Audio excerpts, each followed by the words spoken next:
Me? All right, let's get out of that.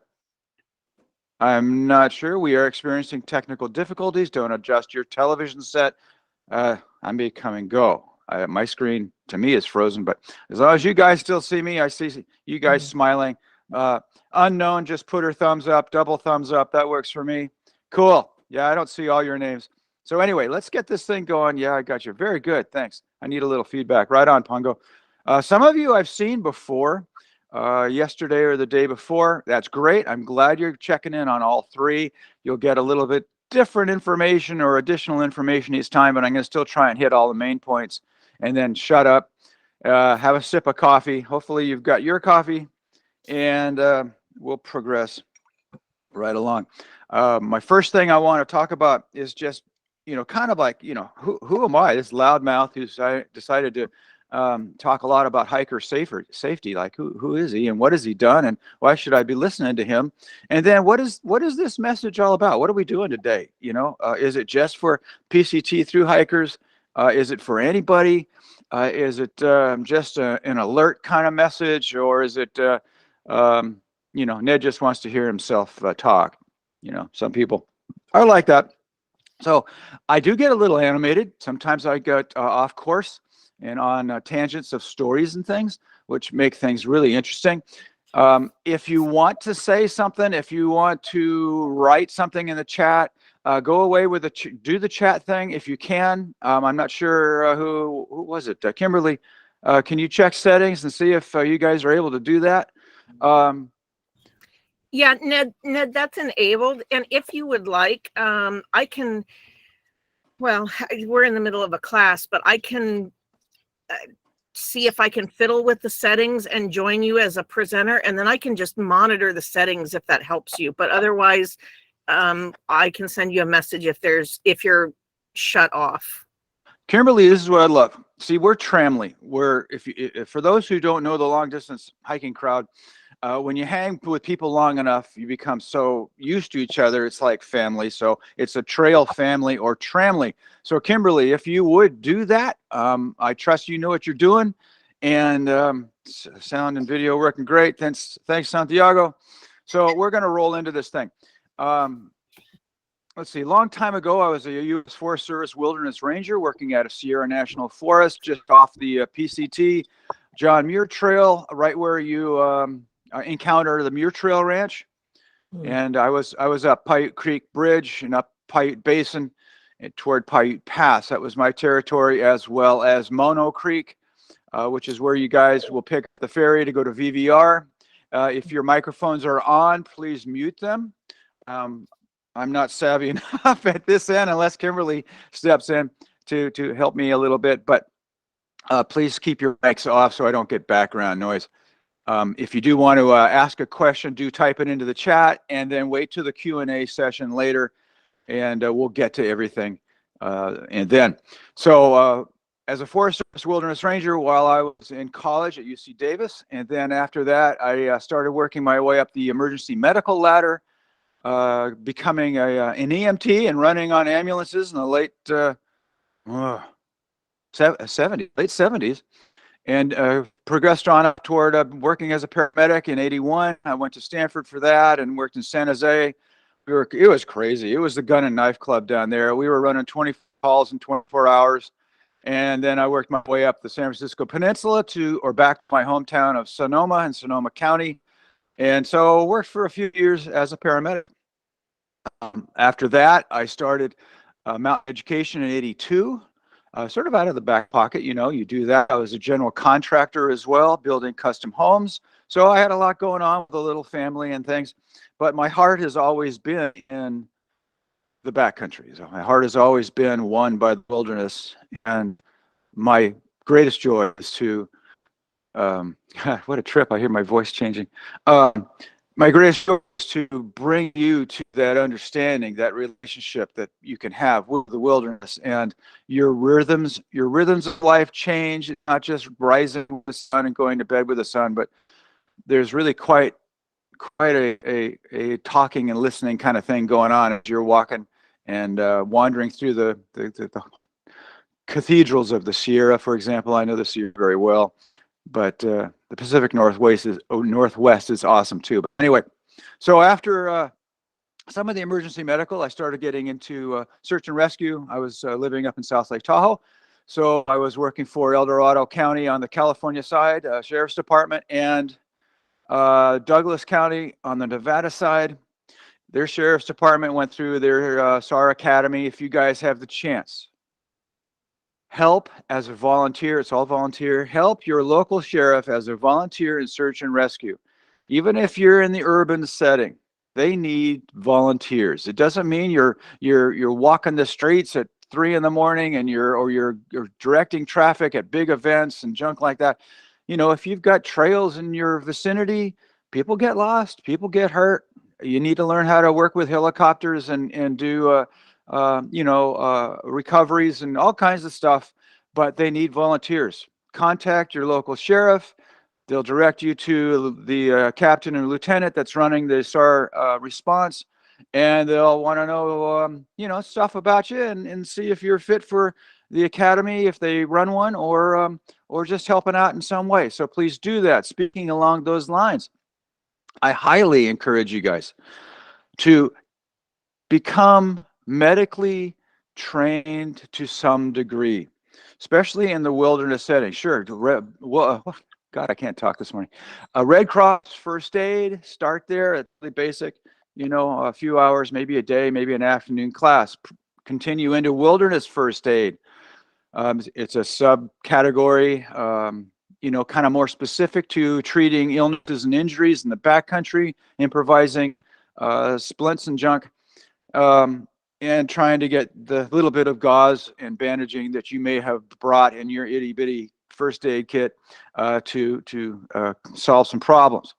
But and improvising with clothing to make slings and things, all kinds of stuff. But then progress to a wilderness first responder. Responder by far is better because it teaches you more categories of emergency care, allergies, for example, maybe even dental emergencies. I've run into all kinds, but what I'm saying is the great benefit of the emergency medical responder, or WFR, WFR certificate, is that you learn how to dovetail with the responders coming in, whether they're coming in by air or as a ground party to your location in the backcountry where you've just, hiked along the trail and run into somebody who just twisted their ankle and they've got to get out, or somebody who's dealing with altitude sickness and not thinking straight and throwing up and all kinds of, there's all kinds of issues out there, but you'll know how to push that SOS button. You'll know what kind of information to give the dispatch folks, what kind of emergency you're dealing with, etc. And then talking to maybe the crew on the helicopter when they come in and you're telling them where the landing zone is. They'll probably know anyway, but you can help. So wilderness first responder, get it. Takes a week. Hopefully get it from a reputable school or certifying agency like the Wilderness Medical Society. What WMS, Wilderness Medical Society, is really the leader of the band. There is another one called Wilderness Medical Associates out of the East Coast, and everybody's vying for becoming top dog, kind of. But WMS, Wilderness Medical Society, is a wonderful group of physicians and emergency responders all the way down to, I think, just the paramedic level. But so paramedic on up are members. You can probably get involved as a citizen too. I'm a first responder. I approve this message. Knowles is backed or certified through, whoever that was just said that they're WFR through Knowles. National Outdoor Leadership School, or Knowles, is certified through Wilderness Medical Society. I've actually been to some of the Wilderness Medical Society's symposiums around the country, working toward what they called a FON or a FOM, or it was a fellowship program I was in. I just wanted to learn everything I could so that I could bring it to you. That's been the whole push of my last 50 years from college on up, taking classes like geology and in college and atmospheric sciences so that I could have the information to give to you to make you safer in the backcountry, with the purpose of my whole goal is that you stay there as long as possible. Weekend warriors are great. You go do it. You gotta work life and a family life. But if you can stay out on the trail for at least 3 weeks, it'll begin to change your life. It'll begin to touch you in very deep ways. So that's why I'm doing this. So not only I've been talking about who I am, but why I'm doing this. I'm also doing this, as I said before, because I'm here. I'm in Southern California, deployed here. I'm usually deployed all around the country with FEMA, responding to national disasters, usually hurricanes and tornadoes and floods and, excuse me, for wildfires and all manner of earthquakes and things like that. But I'm not on the responder side anymore. I don't do the emergency response stuff. I do recovery. So I'm more involved in rebuilding better. You know, you've always heard that term. We want to make sure that things are more resilient for the next storm, so they don't fall apart, or the bridge comes off its pilings, or the building, you know, shifts, or what have you. So that's kind of been my bailiwick for the last 5 years, and that's why mountain education hasn't done anything in the last 5 years until, excuse me, my mouth dries out when I talk too much. So I've been away for 5 years, and I get deployed down here to Southern California. And first things I notice is people are falling off the mountains down here. People are trying to climb mountains in blizzards. People are doing stuff that's like in conditions that are absolutely bananas. Nuts. They should not be out there. And, you know, like those in this meeting who are search and rescue trained, who go out on SAR call outs and stuff like that, you know, usually the first response from the victim when we ask them, you know, how did this happen? It's like, well, I just didn't think, or I was leaving the house fast. The downhill skiers do the same thing. They fly out of the Bay Area and forget stuff, and they make the 4-hour drive to Tahoe, and they get to the ski area and they're all excited. It's like the PCT thru-hikers who finally get down to the Mexican border, and they're just so amped, and adrenaline, and such an exciting thing, and they've been working for a long time, and then they realize, oh geez, I don't have, you know, a key ingredient. But what happens, and why people end up pushing the SOS button, or however, is that one thing leads to another. So there's that proverbial snowball. You know, I forgot my I forgot my dark glasses. That's the biggie, one of the biggies at altitude. And they think, okay, well, I'm just going to push on. I'm going to get there. I'm going to go to the trailhead, get out of the car, go to the trailhead, keep going, see what happens. My eyes aren't going to bother me. What the hell? And then before they know it, they're on snow because it's going up in altitude. And then there's all that reflected light coming up off the snow that's burning their eyes. And they don't know it until they try and close their eyes, and then their eyes burn. And then when they go to sleep at night, their eyes get glued shut because of all the swelling and pus and stuff. I've had it happen to me twice. A long time ago, I've learned my lesson. God, that was back in 70s and 80s. So, you know, we say shit happens. You know, so take your time. Don't be hasty. Think everything through.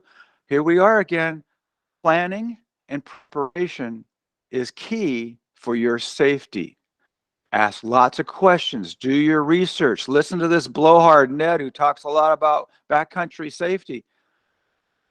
Here's I have certain elements of what I'm talking about are key points. And this is one. I'm not here to tell you what to do. I'm here to give you tools. That's what a teacher or a coach does. I'll teach you 5 different ways to cross the creek. But when you're standing next to the creek, you need to decide which tool is going to work best for you. When you're standing on the edge of a snowfield that's inclined, steep enough to make a nice little toboggan run, how are you going to get across it? Think back. Okay, well, what were the tools that I heard about? And I don't care where you get your information. You get it from me, you get it from somebody else. I don't care, as long as it makes you safe. So you don't have to do things my way. I want you to do things your way, but I want to empower you to make the wise decision. You might even be to turn around. So you have to make that call. Whether we're talking gear or we're talking technique, clothing, or whatever, I am here to teach you the whys and hows things work out there, from my experience of 50 years to your new experience as you apply whatever it is that you liked about something I said. So anyway, that's why I'm doing it. I can't do it because I had my background and I'm here. The message, one of the message obviously today for PCT through hikers is to be aware, takeaway expression, be aware of your environment that you're walking into. I don't care if you're a weekend warrior getting out of the car at the trailhead or a God, sorry, PCT through hiker just flew in from another country, got out of the plane in San Diego, got in a bus, whatever, got to the trailhead, got to a trail angel's house, spent the night. You're not in the environment yet until you get out of the car in Campo at the trailhead and you feel the wind temperature, you feel the wind velocity. I'm looking out the window here because I'm looking at the clouds once again building. We have sunshine right at the moment, but this is something I want you to do all the time. It's a constant thing, being aware of your environment in order to identify risk. Oh, Ned, you're such a fear monger. Oh my God, why am I going to turn you off? You know, you're just a pain in the butt. You're always talking about the negative. No, I'm not, but I want you to be aware. It's not a big deal. Just pay attention, because the only thing you can change to save your life, to save your health and safety underneath your jacket, this is the environment that's of the most critical concern. It's stuff that you can change about you. You can't change anything out there. So pay attention to the stuff that's changing out there. I don't care if it's suddenly you notice that the wind has changed direction, or the birds have stopped chirping near you, or what are some other classics? The clouds are building overhead. You know, because you paid attention to the clouds in the morning when you're packing up your tent. There were only a couple, but you know, now an hour and a half later, there's like 50% coverage of the sky above you, whereas there were only a couple cotton balls earlier. So the clouds are building. What color are they? Are they changing? Which way are they moving? See, all of this stuff will keep you safe because, like we know in the Sierra, it can snow any month of the year. Thunderstorms in the afternoons are quite popular, but they can actually hit in the morning. If you wake up at 5 in the morning and you see a cotton ball, but at 6 in the morning, there's 50% coverage, and at 8 in the morning, there's 100% coverage, and at 9, it's turning black, and the wind is increasing and getting colder and more humid. Those should all be, some of them were yellow flags on the course.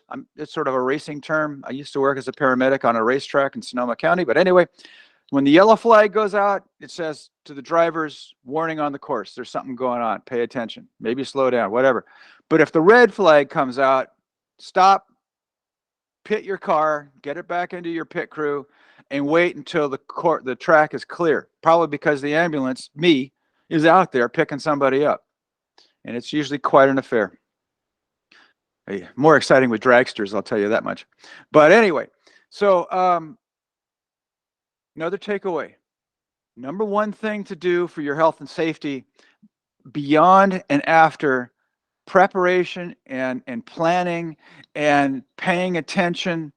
Once you identify the risk, what do I do? Okay, yeah, see, nasty steep slopes, snowy, icy maybe, I don't know. I'm not on it yet. What do I do? If it's in question, apply this acronym. Something I learned in SAR Academy. I think I knew it before from just hanging out in wilderness circles and stuff like that. It's the word stop. S-T-O-P. S stands for stop. In other words, physically stop yourself. T is think. O is observe or look around. And P is make a plan. So when you get to that scary ice slope or could be icy, usually it just looks like snow. Matter of fact, it could have a soft crust that you've been walking in all morning, and now where you were walking on something flat. I hope you can see my hands because my camera is not functioning. But you could be walking on a flat slope. But once you progress a little further up the drainage, you're usually following a creek drainage or a ridge, it's going up, and so it's getting steeper. At some point, whatever you're wearing for traction on your feet will be exceeded, and you'll start kind of slipping. One of the things I do, and I this is a tangent, so this is cool. One of the things I do is when I need to assess my traction quality or quantity, one or the other, or both, is I'll take a step and wiggle my heel. I'll put the weight on the ball of my feet, and I want to see if I can swing my heel back and forth, and that'll tell me how slippery things are getting. If the where do I have it? I got it around here somewhere. If I can't see since my camera's not working, but hopefully you can see. If the lugged soles on my shoe, and I'll say shoe rather than boot because some people are just diehard trail runner fans, and that's fine. But you want deep, hard lugs to catch the edges of the crusty snow and get a grip. That's your first, where the rubber meets the road is, we can see. Okay, thanks. That's what I need to know. Ned, unless okay, great. Thanks, Kimberly. Sorry. Kimberly is functioning as my webmaster right at the moment because we're having some technical difficulties this morning. So your first line of safety is where the rubber meets the road. Have the proper footwear for the environment in which you anticipate having challenges. Well, hell, Ned, I'm going to be walking the Pacific Crest Trail. I'm a weekend warrior. I know Mount Baldy. I know San Gorgonio. I know Baden Powell. No big deal. All right, fine. When was the last time you were up there right after a blizzard? When was the last time you walked on 2 inches of powder? When was the last time you kicked through 18 inches of powder? Have you ever been on consolidated snow that has settled, hardened, refrozen during the night, and now it'll hold your weight, or you think it can? Have you ever post-holed? So these are some of the things that are in the environment in which you're going that you need to be prepared for. You can be prepared for them by what you know, what to anticipate, and have the right gear and clothing and techniques to apply to the situation to maintain and maximize your health and safety. I say health and safety. Most people would only think safety, right? You know, you're out in the mountains, you're in pretty good shape. It's not a health issue, but your health can go to hell in a handbag in a minute once your core starts dropping. So back to hypothermia. I don't care if you're walking or you're swimming, like the kid last year in Lake Aloha who, put his hand in the water. It was warm, top 6 inches of a big lake, warm like Tahoe. But underneath the top layer, which has been warmed by the sun, is really, really cold. And we get a lot of people in Tahoe and in the backcountry who are swimming in deep lakes that have very cold water below the surface that become hypothermic. And once hypothermic, drown because of muscle spasms and cramping and other things that, that's sort of the end product that does them in. But you've got to be aware of what you're going into. I know I'm killing this a bit, but do your research, find out what you're walking into. You're going to do the Pacific Crest Trail, fine and dandy, but it's not a cakewalk. You're going to have to start early enough in the year to make it to Canada 5 months, 6 months later, whatever it is. Hopefully as slow as possible because you'll have more fun. And that means you're going to run into inclement starts like this one. This year in 2023, we've had atmospheric rivers in what was it, December, starting in December and January, dumped almost 500 inches, 400 inches or so in the Tahoe area. Mammoth, I don't know, Mammoth is just, ski area has just been inundated. It's going to be another one of those years where you see pictures in the parking lot where the snow is so tall, it's like skyscrapers, and you're driving down tunnels on the highway because the walls of the snow on either side of the highway are just vertical. And I hope, because it would be nice, we need it for the water out here, but I hope we see once again pictures like from the 20s, where the snow level was up as high as the power lines and they had to dig them out. And I've done that when I was a ski patroller at Heavenly for 5 years. I was there in 2011 when we had so much snow that the plow operators at night would have to dig down underneath the chairlifts so that people's skis wouldn't be dragging on the snow as they're going up the chairlift the next day in the morning. So that's a lot of snow, and I hope we get that. But back to the thru hikers and people who want to go out in the spring and the fall, there are different conditions out there. There could be ice on the trail from melting snow that refroze at night.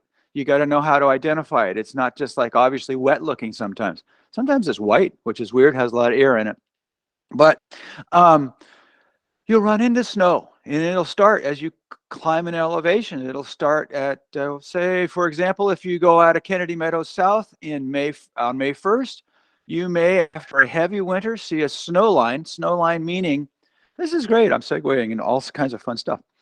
Snow line meaning that the elevation where you first run into patches of snow scattered around in the trees. The snow will hang around in the shade and on the north and eastern aspects of ridges and mountains and stuff, longer than on the west and southern aspects and out in the open. An aspect of the hill is that side of the hill that faces in a particular direction. So a southern aspect, like say Forester Pass, faces south and north. Obviously, it's a east-west ridge that you're going over. So the south side on a drought winter in May could be completely melted off.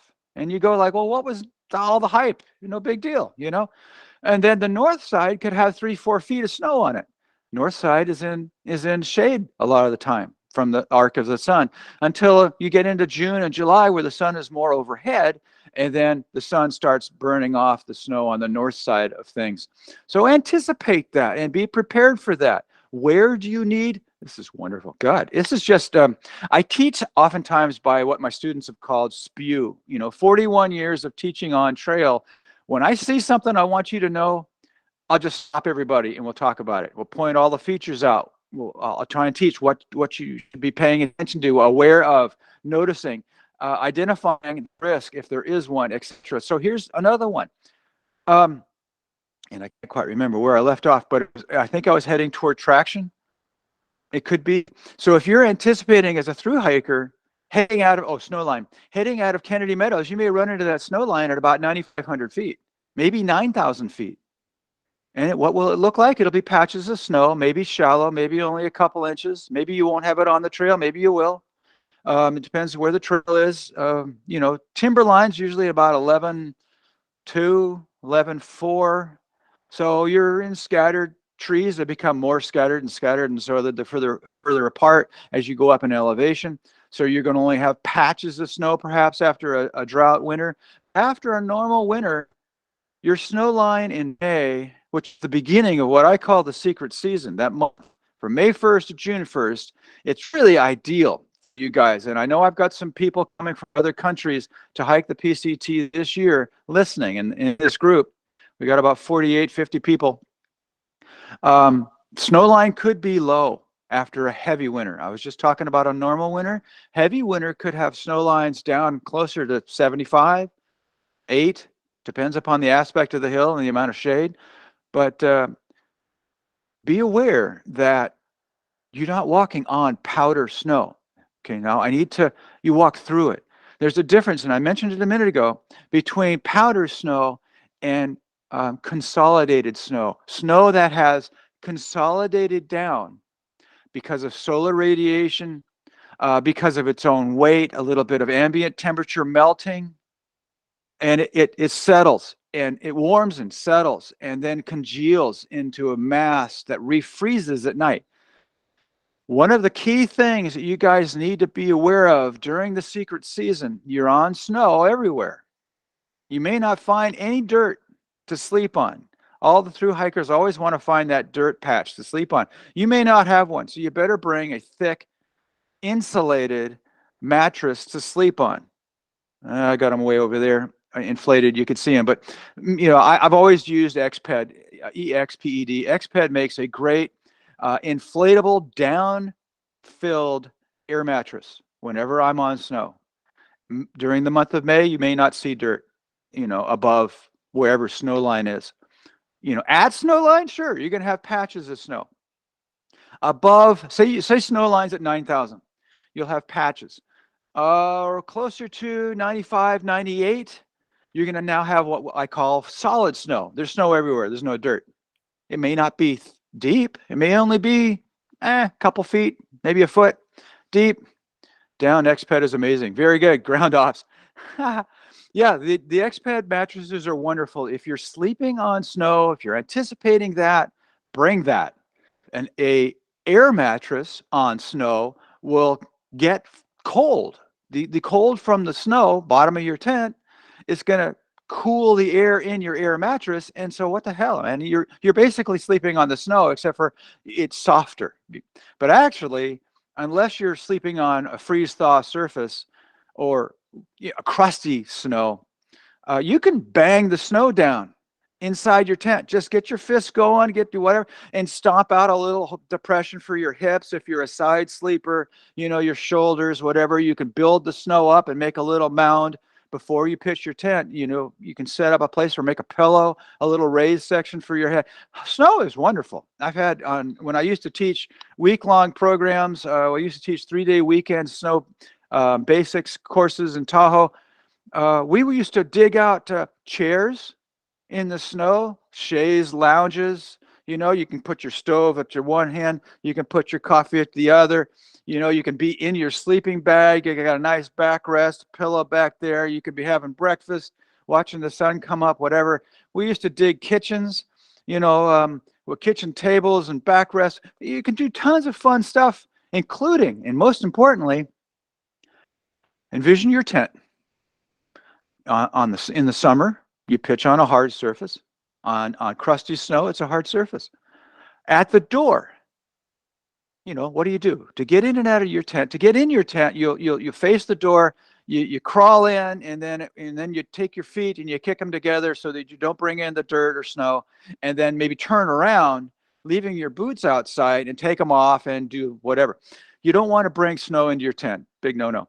So, but going out of your tent, sometimes if your feet are on the same level as your butt, it's a little uncomfortable, maybe. We're used to putting, in society, civilization, we're used to putting our shoes on while we sit in a chair, maybe, something like that, so your feet are below, rear end level. Well, hey, how about this? Dig a hole right in front of your door. It's like a little footwell is what it's called. And maybe it's the width of your doorway, and maybe it's down at least a foot or 18 inches. And it makes it great. Like if you're coming to your tent and you're walking to your tent, you unzip the alcove. You should have an alcove on any tent that's going into snow. I'll have to cover this in other meetings, which are coming. But you simply step into the footwell, unzip the door, turn around, sit down on the inside of your tent, take your shoes off normal. It's very comfortable. So there's a time and place for digging and manipulating the snow to be more comfortable and workable for you that you can't do in the dirt. So really, once you start snow camping, just go out a mile. Maybe you don't even have to do that from the trailhead, and just pitch. Pack a spot for your tent, make sure it's nice and flat, roughly, and have some fun. Get to know your gear, yourself in the cold. Once you're layered up and suited up, it doesn't make much difference. This is the point I made earlier. Boy, am I getting into stuff. The environment that you need to be most aware of is that which is underneath the shell of your jacket, or your down parka, or your thermal layer, or your base layer. So those are the layers that I want you to be thinking about when you're going out into a cold environment, because you've heard that right now it's snowing on the Pacific Crest Trail. Mount Laguna's so snowy that I can't even see at it from the web camera they have on the roof, which is probably, hey, we're getting some more folks. This is great. Which is probably about 2 feet above roof level. I haven't seen it, but I would hope it is. Right now, it's completely blocked. For this whole storm event, the last several days, at least for me, the camera, I haven't been able to see out of it to look toward the ranger station across the roof of the lodge there and see how much snow they're getting. But I had heard yesterday they've gotten like over 20 inches or whatever it was. Maybe somebody knows here, can put it in the chat. But where was I going with that? So understand that as a through hiker coming from another country or coming from another state or coming from someplace else that's not getting nailed by this storm, know by the weather forecasts in that area before you get there what they are receiving. Is it just rain? Maybe they're having a wind event to where it's just blowing like hell in Southern California, and it does that, and it's not so fun for hikers. But if it gets cold and windy, that's even worse because you have this thing called the wind chill. So if it's 50 degrees and then you've got a 20-mile-an-hour wind, maybe it's 40 degrees on your skin. The wind cools your body. So it's going to change things. When the humidity goes up, it further cools your body. These are things you got to be cognizant of in the process of being aware of the changes in your environment. I mentioned earlier, I am just all over the place, but we're all heading in the right direction. I mentioned earlier thunderstorms. Through hikers, you guys are going to be out there in the months, July, summer months, when, for example, use the Sierra again. It's a northwest mountain chain, right? Interesting thing is, it's right next to this big puddle of water out to the west called the Pacific Ocean. A lot of humidity out there.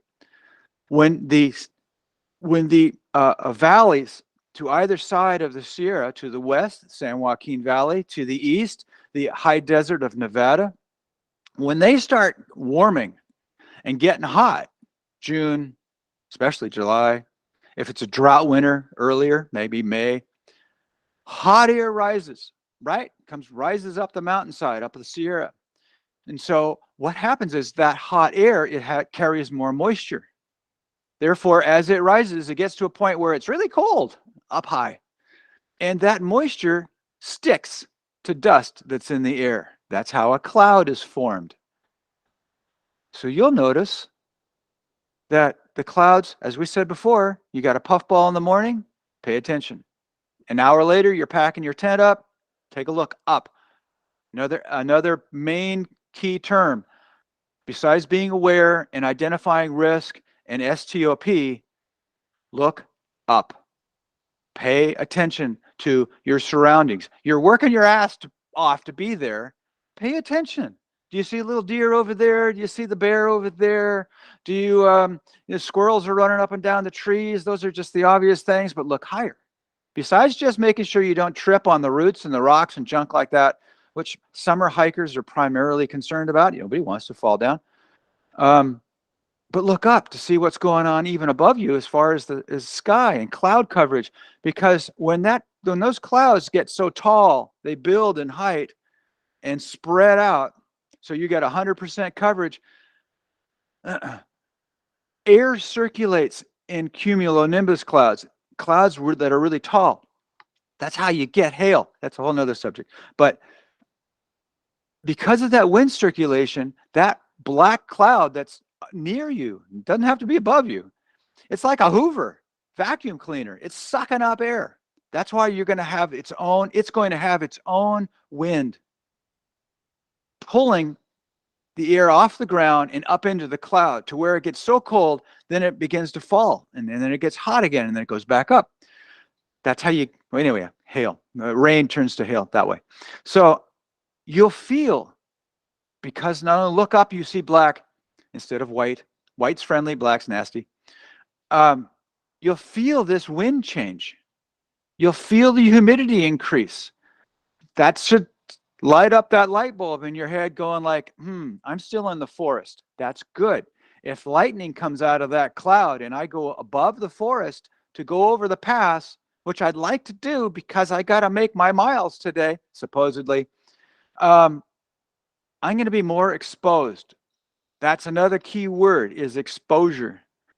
Most hikers don't think about it in the summer because the air temperature is about the same temperature, as the body. The body wants to always be 98.6. I'm not saying you guys go out hiking in 90-degree weather, far from it, but we use clothes to keep us warm.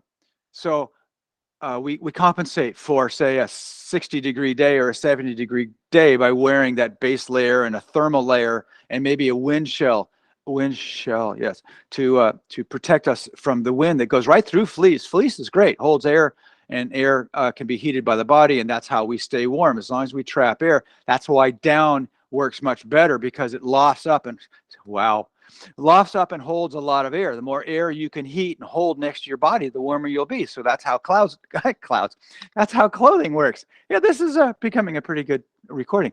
So looking up, being aware, identifying risk, that's the whole message. So I've got, where are we? Hey, I got 10 minutes, whoopee. So we've already talked about, I was going to get into what the PCT through hiker, what the trail warrior at the trailhead is going to see right now. Obviously, if you can get as the weekend warrior, I called him a trail warrior, weekend warrior arrives at the trailhead, maybe he's already had to put on chains to get there. So they've already got a clue. Yellow flag. Am I prepared for these conditions I see? Not red flag, maybe you are. So that's what should be going on in your head as you're being aware. You're identifying that risk. It's cold and it's wet and it may be windy. Those three elements are very crucial to your homeostasis, keeping your body at 98.6. Here's another takeaway. Do not get wet in a cold environment unless you know beyond a shadow of a doubt you can be in a cabin, a car, something that you can control your environment to where you can warm yourself back up. You can change out of the wet clothes into dry clothes and correct this problem that's occurring to your body by being exposed to the wet and the cold. Now, freezing rain is far worse than snow. I'll take snow any day falling on me. It'll sit on my outer shell, because if it's really cold, I'm wearing a down jacket. Under that, I'm wearing a fleece thermal layer. Under that, I'm wearing a polypropylene base layer. And I'm creating heat from hiking, snowshoeing, skiing, whatever, depending upon the amount of wind and how efficient my shell is, because wind will blow right through the down jacket. Wind will blow right through fleece hat, fleece gloves, whatever. But wind is notorious for wiping out any heat that your body worked to create in that dead air space of your clothing. Back to, this is the environment under my shell that I'm most concerned about. If I leave my tent, I better be suited up for what's out there. I remember I had a student once who learned this lesson really, really quickly. He brought a bivy tent, a little bivy shell thing on a 3-day snow base camp trip. And he suddenly realized that if he took his clothes off, down to long underwear and base layer outside the tent, because he's now going to have to crawl into this little tube, he's going to freeze his ass off outside before he even gets into his sleeping bag. And that ain't going to work. And then when conversely or reversely, when he gets out of his sleeping bag, he's immediately confronted with the cold, wind, etc. as soon as he gets out of a bivy shelter. So therefore, what I'm getting to here is bring a tent that has enough room that you can layer up, layer down. It could be snowing outside. You could be receiving horizontal freezing rain. Horizontal meaning it's blowing parallel to the ground, which also means it's going to come up underneath your tent fly. Something people just don't think about, because summer hikers, they've only known weather that came from the sky and came straight down. But when it's really nasty, like during winter events like right now, and the wind comes up and you got a really deep low pressure system coming on shore, when the wind starts whipping, it's not just like blowing vertically. No, it's blowing along the ground, and it's going to take rain or snow or dirt and all that, and it's going to blow it up underneath your tent fly and then sit on top of the inner tent body. Or if you have mosquito netting because you're really saving weight and you wanted the lightest tent possible that would protect you from mosquitoes, I don't mean to pick on you guys. You just don't know. You've got, the snow is blow right through the mosquito netting. The rain that's driven horizontally underneath your fly and to the mosquito netting is now going to blow that water right into your tent. So everything inside gets wet. So that's like red flag. You know, you have got to stay warm and dry, at least under your shell. So now you're wearing, you know, your sleeping bag's getting wet. Your clothes that are scattered around are getting wet. Your food that's scattered around is getting wet. So you basically got to pack up at least some stuff and wear your shell inside your tent because you brought the wrong kind of design of tent. So there are reasons for the madness for bringing a 3-season tent at least in this kind of weather. So PCT through hikers, and I know we're getting close to the hour mark. You guys, I'm telling you, do not go out on the trail right now.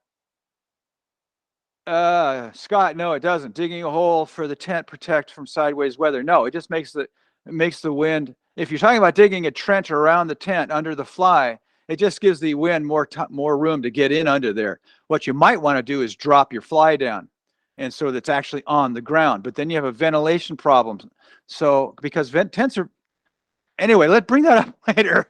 This is a big point for the through hikers that are arriving right now. We've had fresh powder snow. Back to the difference between powder is fluffy. You have to walk through it. Guys, I see your comments. I'll address them. I'll address them later. I got to finish this, and then we can get into the Q&A. It's not safe for you guys. Most of you are thinking, hey, I'm going to start the Pacific Crest Trail in the high desert of California. Dry, warm, no big deal. Maybe it'll get windy. Deserts can get very cold, even if you don't have any precipitation. When I started middle of March 14th in 1974, my water bottles froze at night in the desert, or high desert. So, and that wasn't even on the mountains. That was just on the flats, cruising through Anza Borrego and some of the lower elevations down here in Southern California, where I am right at the moment. So be aware that winter conditions can happen in Southern California. Yes, if you see ski areas on the map, because you'll bring 3 maps. Well, at least I do. I'll bring a detailed topographic.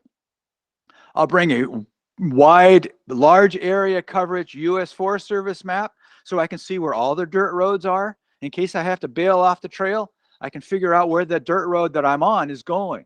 Otherwise, you don't know. Because you have to scroll on your little Garmin screen to figure out where the hell that road's going, and then you lose your landmarks to be able to navigate. And anyway, it goes on and on. And my third map is a state highway map that'll show you stuff like, does Southern California have ski areas? Oh my God! Well, if it does, am I going to be walking into snow? I mean, skiers ski on snow, right? So right now there's a lot of snow. So you may be fine at low elevations, but your snow line, remember the elevation where you first encounter snow, may be kind of low. We've had snow to 1,000 feet down here. We've had snow on the beaches up north, Northern California near Crescent City and Half Moon Bay near San Francisco. Had snow on the beach during this last storm event. We have another storm event coming in. It's already hitting Oregon, and it'll be coming down into California in the next day or so, if not sooner.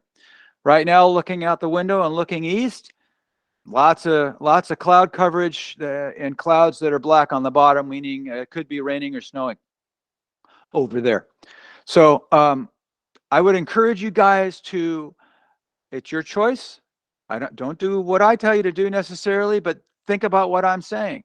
Are you prepared for the environment that you're walking into, where you could be kicking through powder snow? Your feet are going to get wet, very, very cold. Your pants are going to get wet and cold. And unless you have thermal layers down there and waterproof shells and stuff like that, tall gaiters, that's why I'm pushing for, I always carry tall gaiters almost up to the knee because of post holing, if nothing else. You have got to protect yourself from the environmental conditions into which you're walking. And my warning is that's what you're walking into right now. Ambient temperatures are very cold. Wind is relatively high. Flooding is a possibility. flash flooding in the desert. The warnings have been going off, so you've even got that. You find yourself in a little creek draw that's normally just dead dry, and it's raining uphill. I get through that creek draw in a hurry. You know, you don't want like a Tolkien, Lord of the Rings, a flash flood coming down the creek and wiping out the Black Riders and all that.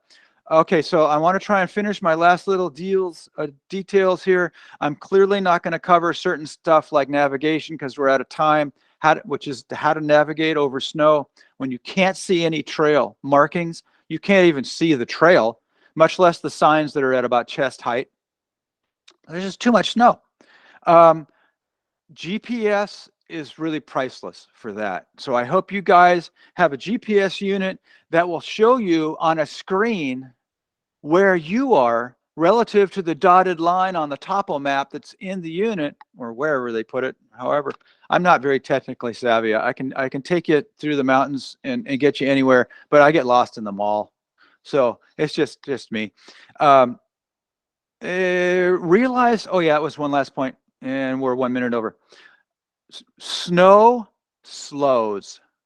It will slow you down, because if you try and gain speed, walk fast, get those miles, go the speed you've been going for the first 150 miles to Paradise Valley Cafe, where now you're going to have to get your snow gear to go up and over San Jacinto, you're just going to slip. You push off your toes, you're going to slip. If you get onto a side hill, here we go. Yeah, I can do this. If you get onto a side hill on snow, so here's your flat ground, right? Here's your brain on drugs.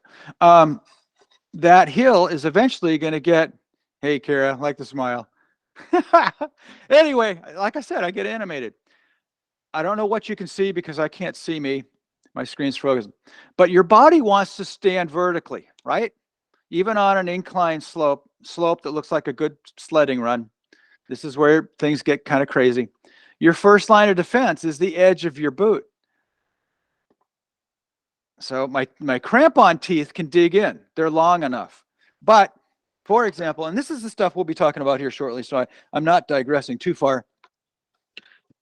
If you've got microspikes, and at least have microspikes, same kind of slope, you're standing, you've got a little bit of purchase by those teeth. You see, I got some teeth under there. But they're nothing like having a hiking crampon. The biggest advantage, here we're getting into gear, and I don't want to get in gear yet, but that's okay. The biggest advantage of this guy is right here. I don't know what you can see.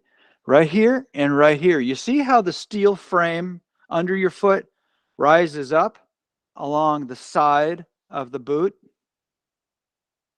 The reason why microspikes fail on a traverse of a steepish, hard-surfaced slope is because they roll off your feet. You don't have that steel ingredient on the side of the shoe.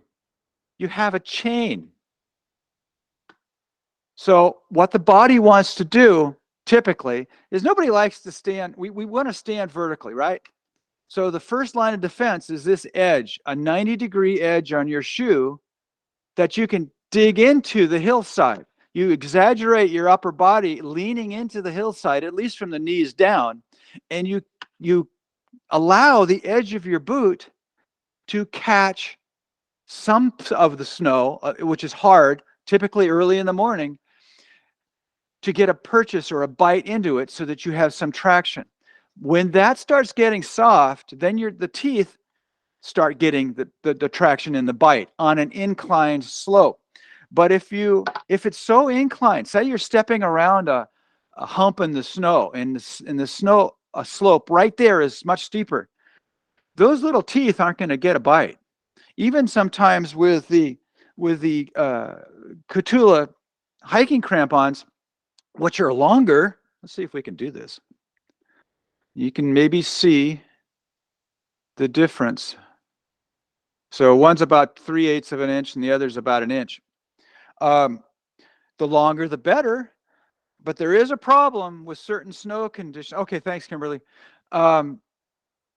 Snow loves especially when it's just a little bit warmed up. It loves to grab onto this metal. I don't care if it's micro spikes or it's hiking crampons or climbing crampons, because this whole topic, let me just make this last thing real clear. This is a discussion about snow hiking. It has nothing to do with snow climbing or any of their disciplines.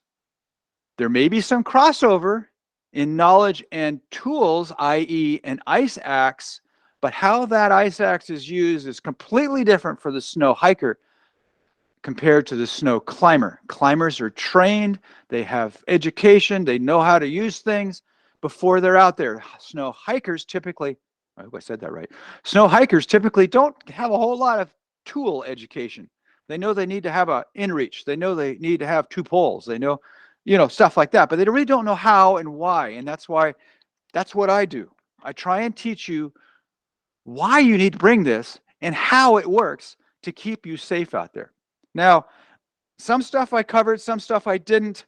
I can always say lastly, but hopefully we'll get to it. In a cold environment, must have a stove. To fight hypothermia, you got to have a shelter. So you got to have a decent tent that'll protect you from hard wind and heavy snow pushing down from the sides and the top. But you've also got to have a way to, if you're already shivering, to create heat or put heat into you. You create heat by muscle activity. You put heat into you by hot food, hot drink, that kind of stuff. So don't think you're going stoveless when it's nasty out. These are winter conditions. This isn't even spring conditions. Spring conditions in the high desert can be warm and there's no rain and stuff like that. No, this is winter, and it's going to be winter through next week. And there may be others to the middle of March. If it's really nasty outside, stay in your tent. Stay in your hotel room. Stay with a trail angel. Don't risk the exposure that'll put yourself at risk. All right, so last comment is, education is a nonprofit public charity. We don't charge anything for what we do, whether it's teaching you on the snow in person or offering these teaching classes. So these are free.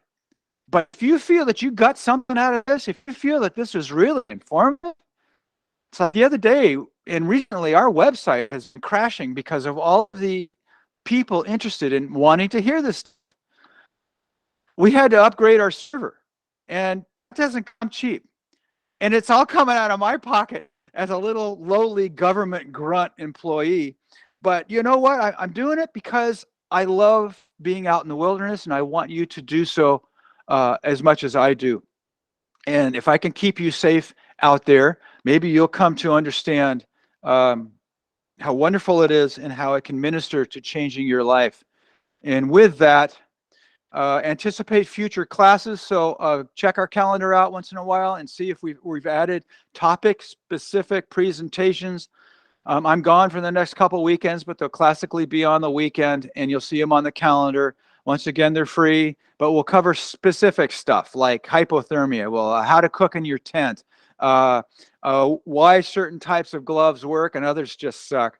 The difference between ice axe and a whippet, which I'm sure will come up in this next hour because that's what people want to know. How not to get lost on snow, how to navigate over snow.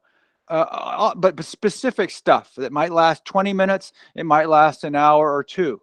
Throw it open to Q&A, but I'll have more of those. So do continue to check our calendar and see what Ned's going to be teaching on this weekend. So with that, open your mics. I'm going to check the chat. If you guys don't talk because it's, I don't know, for some reason, people don't like to talk. We're family, guys. Speak up. Don't walk on each other. Let one person talk at a time. But this is your opportunity. Ask away. Okay, I have a March 3rd start date. Yep. Gonna head to Campo on the 1st. I do have the micro spikes and crampons, and I plan for the cold weather. I have a question on managing sweat and managing weight.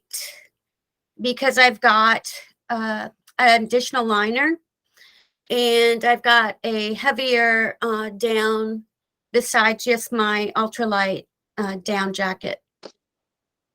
Okay, so you got a down sweater. Maybe you have a down parka. Is that what you're talking about? I have like a lightweight down expedition jacket with like a hoodie. Good. That's Okay, Bernadette. All right. So from what I hear you saying is you're prepared for the wind and the cold and all that sort of stuff. Primarily, it sounds like your upper body is fine. In capturing the body heat in layers of down or fleece. I prefer fleece because it doesn't compress as easily. To some of the other down articles, like your down sweater, there's a time and place for a 2-inch thick down parka to a 1/2-inch thick down sweater. So it's good that you've got both. That's all fine. And I would bring both, but I don't think you need to have both micro spikes and crampons, one or the other. right. If I never go into the backcountry with the micro spikes. I've fallen out of them too many times, complained to the company. They say they were never intended for steep traverses. So the PCT thru-hikers really shouldn't be using them on steep traverses unless you know you can be walking on a boot track, or at least stepping in the footprints of somebody else where you're standing on a flat, level platform made by somebody else's feet. The danger with microspikes comes when that slope gets deep enough, your foot wants to slide sideways on the chains. They're only held on by a rubber band. So if you're early, March 3rd is early, you may have some people ahead of you, but maybe all of them are holding up with a trail angel somewhere, and you find yourself suddenly facing snow without any footprints. And God knows where those footprints are going anyway, because nobody can see the trail. So really don't trust somebody else's tracks out there. You've got to know where you are via your GPS, because you can't see the trail. Otherwise, so it sounds like your body is okay. Primarily it's shoes and lower legs I'm concerned about, because you're going to be in powder until a couple of days of sunshine, and the snowpack, the powder snowpack, will settle, refreeze, hopefully, and it'll hold your weight. And then you don't have to worry about so much your shoes being waterproof, your shoes being insulated, your lower legs being insulated, having tall gaiters, that kind of thing, to keep the snow from sitting on your clothing, melting, and then your clothes get wet, and then the wind is blowing, and you know how it goes. So it sounds like you're okay, but I would really encourage you to do something about the waterproof footwear and insulated footwear, as well as lower leg. Did that answer it? I have a Gore-Tex shoe, but it's a shoe with a heavy tread on it. And I did have some of the I did have some things to go from the shoe, the gaiters, up to the knee. So I also heard about like Darn Tough has got a mountaineering sock I could probably put on, and then take like a bag also. Okay, a couple things. First of all, I don't know if I can cover all of your questions, but putting a vapor barrier on your feet that you just mentioned. We used to use just plastic bags, whatever. They have certain socks, you know, that you can get now. They're like that. That's great, but remember that you're going to be sweating underneath that. It's a sealed thing. So your feet are going to be chronically wet. That is not a good thing. Yes, they'll be warmer, and they'll be dry as far as moisture coming in from outside, but you're going to be wet. Your feet will be wet underneath that vapor barrier. Next, Gore-Tex sucks when it gets dirty. Microscopic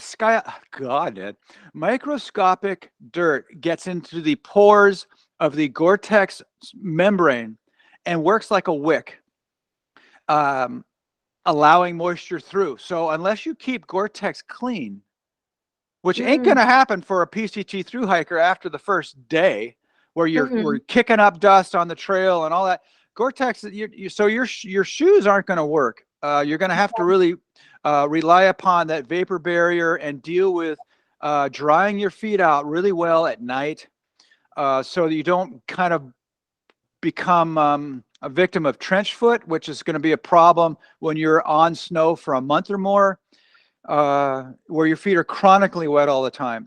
I don't have that problem. You know, I use boots, and they're waterproof on the outside. They're waterproof. So when you look at something like this, you seal the outsides to keep the water from going in. When it wears out, you just put the goo back on. But there's enough space between foot and liner. It works like a pump. And that's why we have always had super thick socks, because you compress with every footstep, you compress the sock and you start moving air back in and out of this thing. It's not so loose that you get blisters. And I've never had I've never gotten a blister. Even when I've taken these boots, happen to be made by a company called Limmer out of New Hampshire.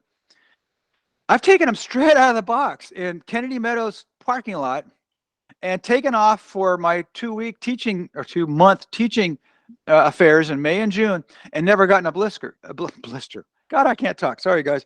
But anyway, if you have enough moisture transport, enough air movement in your feet, around your feet, you can avoid that trench foot thing. You also have the ability to keep your foot from getting wet from the outside. So air transport moves the moisture from the inside, and the waterproof outside keeps your foot from getting wet from the outside. So the proper footwear is crucial. I don't have the time. I'm sorry, I'm a little pushed because I want to get to everybody, but there's a time and place for where the rubber meets the road. It has to be the right thing. I'll get to your raised hands. Instead of raising a hand, Jessica, just speak up, write it out in the chat, and I'll try to get to it. But Bernadette, let me pass over you if you can, and let's open the field up to the next one. Hi, Ned. So I wanted to ask a little bit about slightly later start dates. I think a lot of what is being said, this is my assumption, is for the early March start dates. Yep. I have an April 1st start, and I wanted to know how much of this still applies for a later start date. I assumed that, maybe some things change, hopefully. This is perfect, and I'm really glad you asked that, because that takes us back to you're preparing for an average high desert environmental condition. Dry trail, maybe cold at night, maybe a little bit of overexposure to sun, that kind of thing. But because of weather that's coming in, weather changes everything. Weather is just a wind event. It doesn't have to bring precipitation. So even starting April 1st, you're still home before that. You're watching the weather reports and the weather forecast for Southern California. It could still be having a heavy winter until Easter. I would kind of say Easter. So Ryan, hang on with that question. So what you've got to do, whether you're hiking north from the Mexican border and you're anticipating snow north of Kennedy Meadows South, or you're leaving home and you're coming to your start, watch the weather, and you've got to prepare for the environmental conditions present at the time you step out of the car, the bus, the whatever, and you start walking. Those are the conditions you have to prepare for, and they can vary wildly, as you see. That's why we're having these emergency meetings Friday, Saturday, and today, to give you guys coming from all around the world, all across the country, an idea of this is not the condition that you have probably prepared for, and wait in a trail angel's house, wait at home, wait somewhere, but don't go exposing yourself to the cold, the wind, and the wet when we're not prepared for it. So did that answer you question? Yeah, I just had, if I could, one follow-up question on that. People, you said crampons are better than microspikes. Can you wear crampons with trail runners, or should you upgrade at that point to boots? Yes, you can. Where are they? All right. Here are the two differences. This guy, don't hold the two together.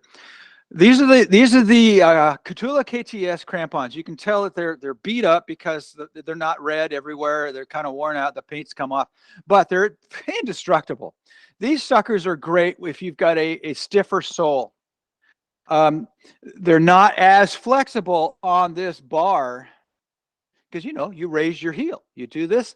So this needs to be flexible. They're not as flexible as their other model called the K10, which is this guy. You'll notice a little bit different arrangement here. You've got the steel here. You've got the metal strapping here. You got a pretty good nylon affair here to hold your foot on the frame. But the bar here is much more flexible. I can't flex it right now, but this is the guy to use in a flexible shoe. And it gives you a little bit longer point underfoot, so that if you're walking, and this was the problem that was encountered by the young gentleman in 2020 who, north of a Paradise Valley Cafe on the Desert Divide, ascending to San Jacinto on the northern aspect of Apache Peak, encountered an ice layer underneath a soft, crusty surface. Now, your shoe, even with a lug pattern, give you a great bite on a soft surface. But if you encounter an ice layer underneath, you need something with some points. Classically, what happens when the surface is soft, this whole area underneath your foot balls up with really sticky snow. So you're walking on like half a grapefruit, half a watermelon, whatever. This is just a mass of snow stuck under here, and you have to pick it off with, if you were wise, you pick it off with the pick of your self-arrest pole. You don't even have to bend over. Just bang away at it and knock that snow off and keep going. But it's going to ball up again. It'll happen with anything that's got points and chains and steel frame and so forth.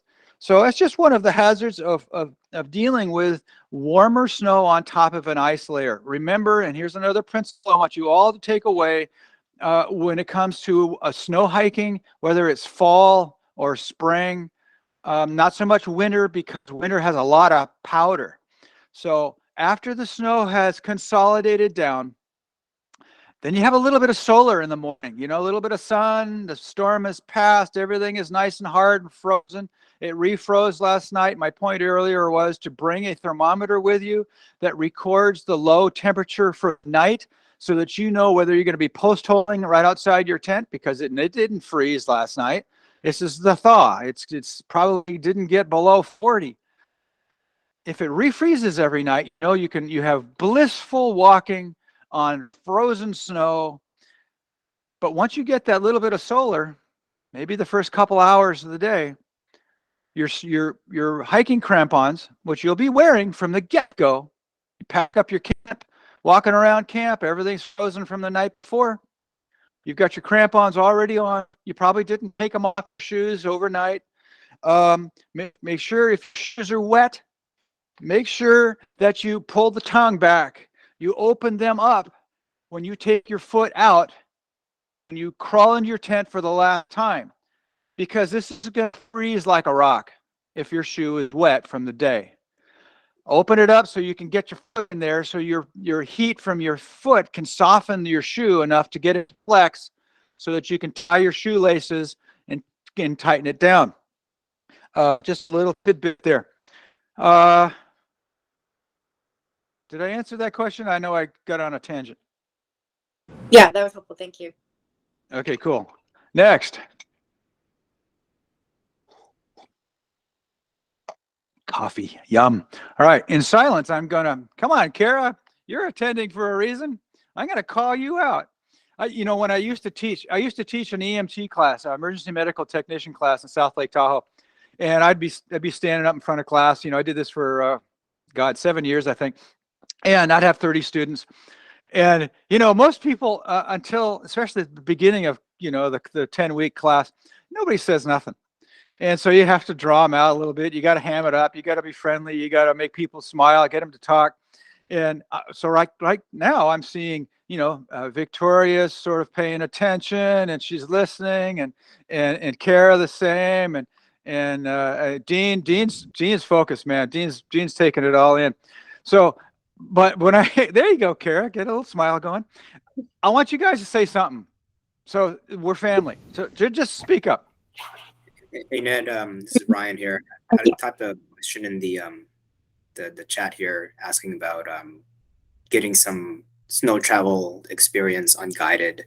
You know, at some point, you know, I can't be taking a mountaineering snow travel course every weekend. So, do you have any tips on gaining some unguided experience? You know, not at dangerous slopes. Well, Ryan, you're not a thru hiker, right? Not today.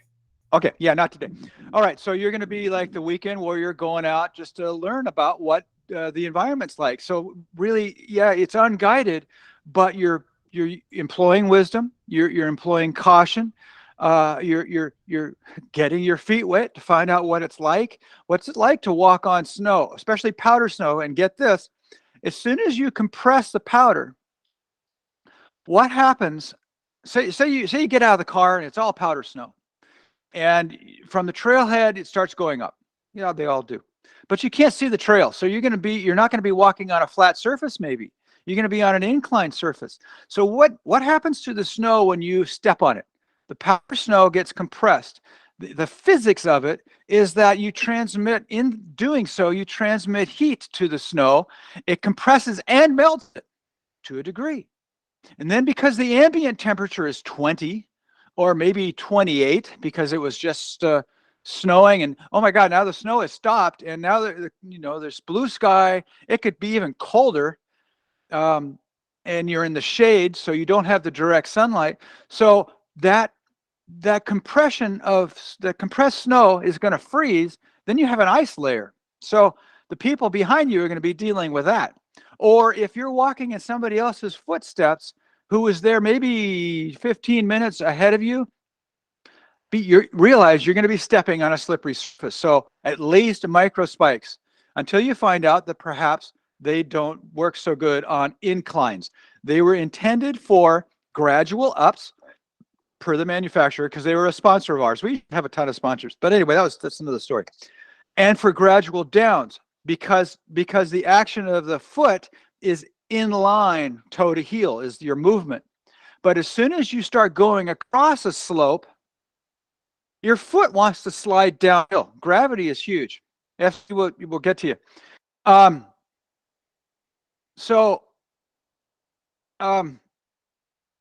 If you know that you're going to be, if your heel's starting to slip, if your ball of your foot is starting to slip, your microspikes are starting to ball up, you're not getting a bite, either jump up and down and bang down through that ice layer and get into something that you can get a purchase of. There's lots of tricks and you don't know yet. But what I would encourage you to do, Ron, is to get out there and just gradually test yourself and apply some of these things that you're hearing from me, from anybody else. You know, whatever your sources are. You don't have to go to a climbing school to learn things, but you need to wisely apply stuff and test things and see if they work for you. I'm giving you tools. Now you go test them. Did that help? Your mic's Yes, off. sir. There. Okay, cool. All right. Good question. Loved it. Okay, guys. This is your time, FC. Take your mic off. There we go. Victoria, you were first. Wait a minute. Who was it? Victoria. All right. Go ahead, man. Thanks. Yeah, so I was wondering a little bit about pitching tents on snow. I think the tent I currently have to go out with is like a pole tent, so it's semi-standing. You like really need to get your stakes in well, and just trying to figure out pitching on snow. Like, what's the best way to, no matter what tent you have, kind of get your stakes in good and make sure you're set up well for those conditions. Hey, Victoria, that's not asked very often. And that's a great question. There's not a lot of change between whether you're on dirt or on snow, with some exceptions in the technique used to anchor your tent. And that may be what you're getting at. So in dirt, grass, whatever, you place your stakes vertically, right? Do I have? Yeah, I do. Okay, say we can do this. All right, so whoa. Okay, so here's your tent tie out, right? You want to place your stake 90 degrees to the direction of the string, right? And then sink the sucker in. Now, but with snow, what happens? It just pulls right out. So what you do is, let's see if I can do this. Say Mr. Plywood here is the outline of your tent. So what you're going to do is you're going to look for a nice, pretty place. The wonderful thing about snow camping is you can pitch anywhere. I have literally pitched on the side on a slope. You know, all you got to do is stomp around with your boots or your snowshoes or whatever you've got and make a flat platform big enough for your tent body and your tie outs. So you're kind of making a diameter or a rectangle that's almost twice as big as your tent, because if it does snow overnight and you do need to tighten your tent tie outs because nylon stretches when it gets wet,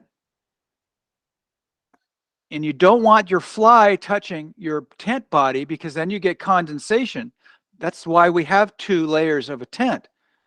Yeah, they make them lighter with 1 layer, like a Gore-Tex tent. The problem is all of that moisture from the heat that you're creating in the tent condenses against the roof and the walls, and you get wet. And wet in a cold environment is no bueno. It's not good.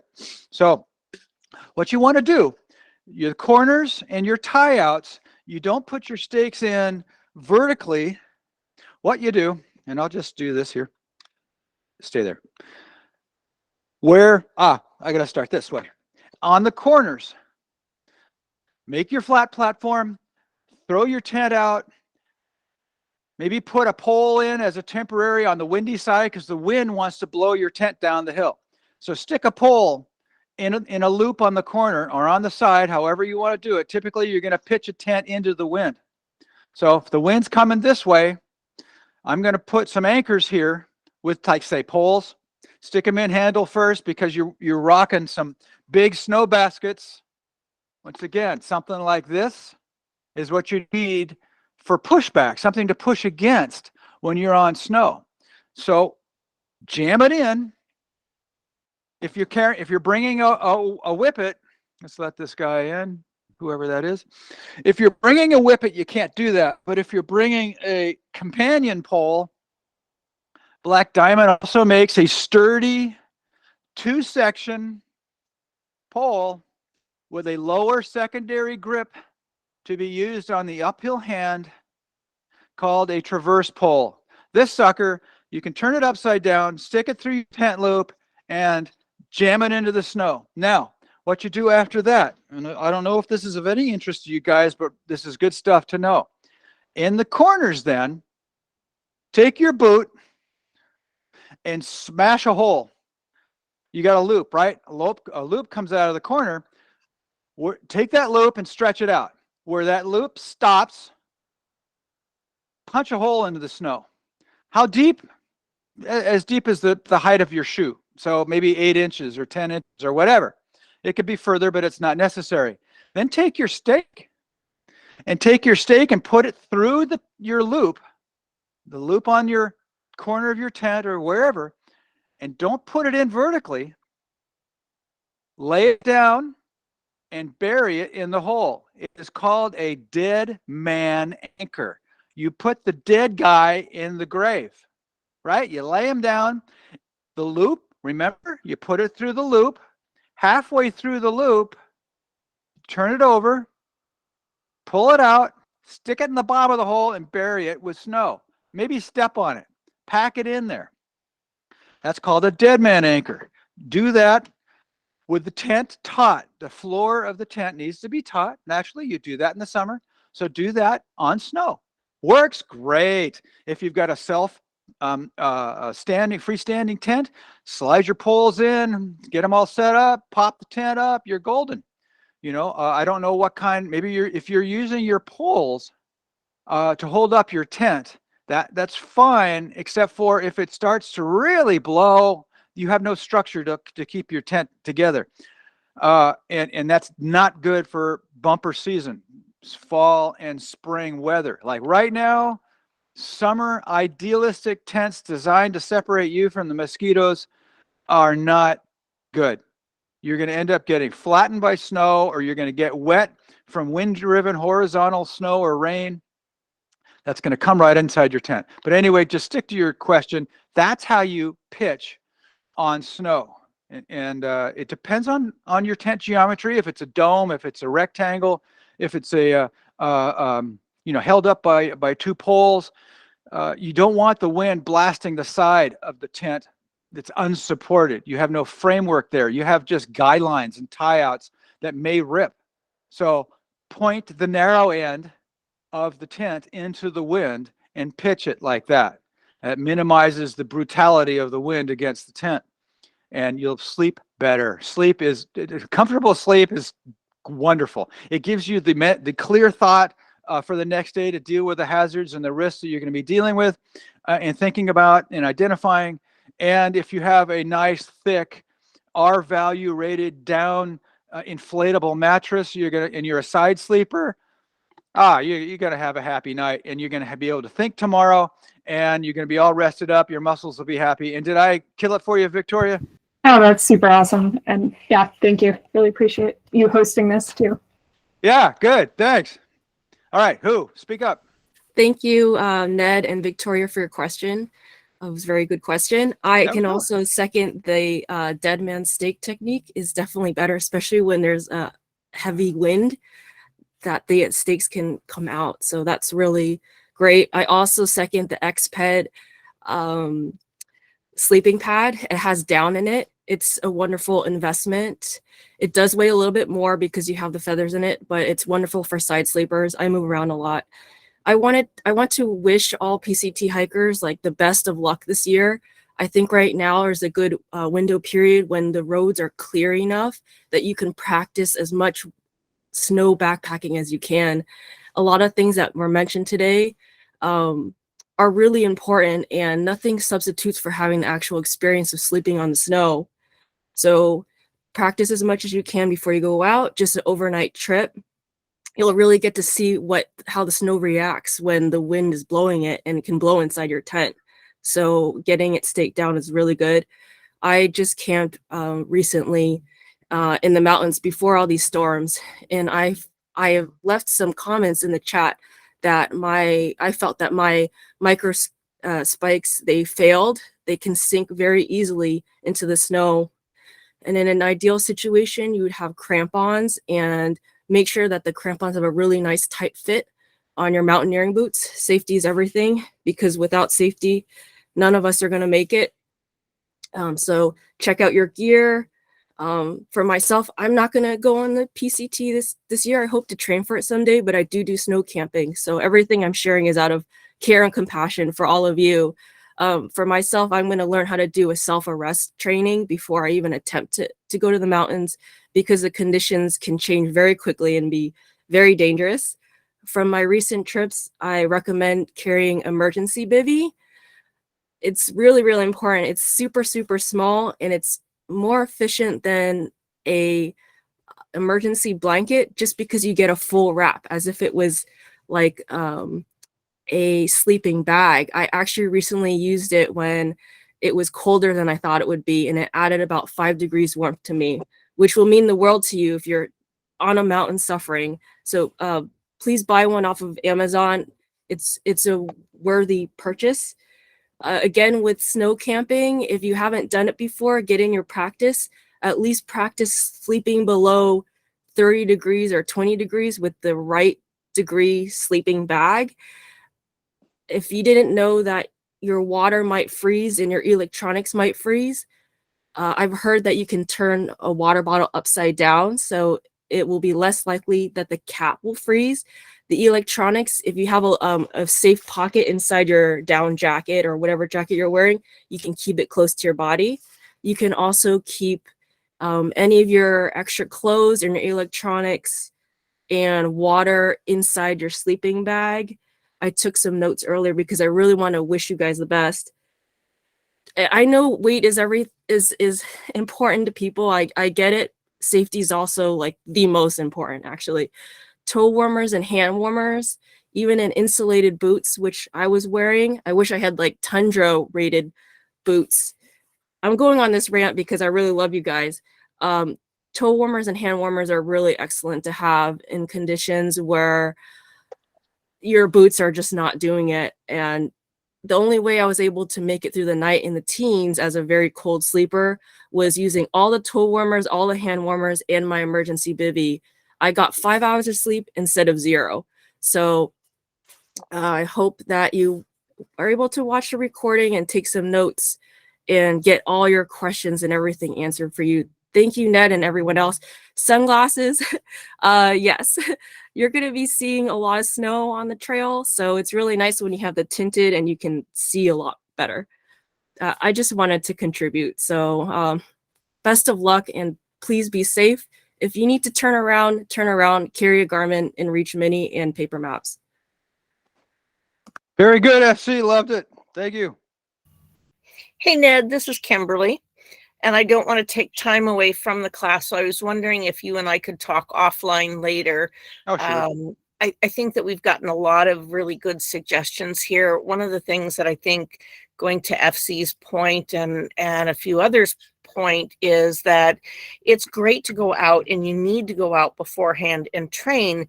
But if the gear that you are training in or practicing in or learning in isn't the gear that you're taking on the trail, you are not training for the right thing. You're not taking the right tools. So, you know, how do you use the same tool in the appropriate manner? She was talking about the toe warmers. Well, you can use the toe warmers, the hand warmers in your boots, which is what they're designed for, but you can also stick one down the front of your shirt, the back of your shirt, for core cardiac strength. Yep. Or warmth.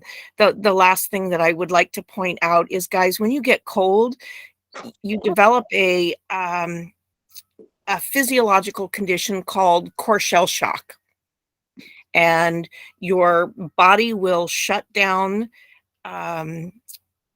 vessels and artery distribution to your extremities and send it to your core. What that does, though, is put pressure on your bladder. And for the women in the room, or people that are biological women, we have a very diverse community out there. At some point, if you're going to be out on the PCT, you're going to be long enough out there to menstruate or dealing with some of those things. Between that core shell shock for everybody and normal peristalsis and whatever, the more cold you get, the more you need to go out to the bathroom. And we've been talking a lot about wind and safety and crampons and micro spikes. Most people don't think about those things in the middle of the night when they've gotten really cold and, oh my God, I got to pee right now. I'm just going to duck out of my tent to go to the bathroom. That puts you at a very vulnerable point where you don't have your axe, you don't have your boots on, you're just going to go pee and go get back in your sleeping bag. Be aware that you're putting yourself at risk. So there's a lot of nuanced stuff that I think Ned can take off in different classes, but for right now, given the conditions that we're in, be aware that safety is not just a daylight when I'm on the trail thing or when I'm setting up my tent. It's also when I get out of my tent in the middle of the night. Bravo. Loved it, Kimberly. Are you an MICN? What are you? I've been in SAR for 31 years. That's right. Well, you've done that. Hey, also, guys, I want to talk about a couple things. You saw the glasses earlier. Keeping your eyes from getting snow blinded is crucial. I've taken a couple people off the trail around Forester because they lost their glasses, or they fell in post hole and broke their glasses. And then in the short distance, it was just a matter of miles to get out of the Sierra and off snow. They could not see. Their eyes were so burned that they needed to be guided. Two of us needed to lead and carry, sometimes direct this guy, so that we could get him into Bishop, into a doctor, and so forth. And luckily, it wasn't permanent. But proper fitting, especially on the side, like glacier glasses of old, you want glasses to be close fitting so that the sunlight reflected off the snow doesn't get into your eyes. So it's an all-around thing. Not a goggle because you need lots of ventilation, but like those glasses I showed you, those just happen to be made by a company called Julbo, Julbo. They make great glass. And so it's all about the membranes and the coatings and so forth that are on the glass, and how they protect your eyes from UVA, UVB, and other things that I think I've forgotten. But anyway, I wanted to get to this. Talk about a great around camp on snow, in tent on snow, footwear with traction. Now, over the years, I've gone through a lot of down booties, and of course, that's all this is. But you like Kimberly was just saying, you're going to go out in the middle of the night, and you don't want to put your bare foot into a frozen, wet hiking shoe. That's miserable. You can, and we have, but if you've got a nice down booty, the thing scrunches down to almost nothing, and you stuff it in with your sleeping bag, and it's like the best warm little jacket for your feet, and just very comfortable. I highly encourage you to carry some kind of down booty, at least through the snow, and then you'll probably become addicted to it and take it the rest of the way. All right, I'll throw it back open. We got 15 minutes, 14 minutes. So who's up?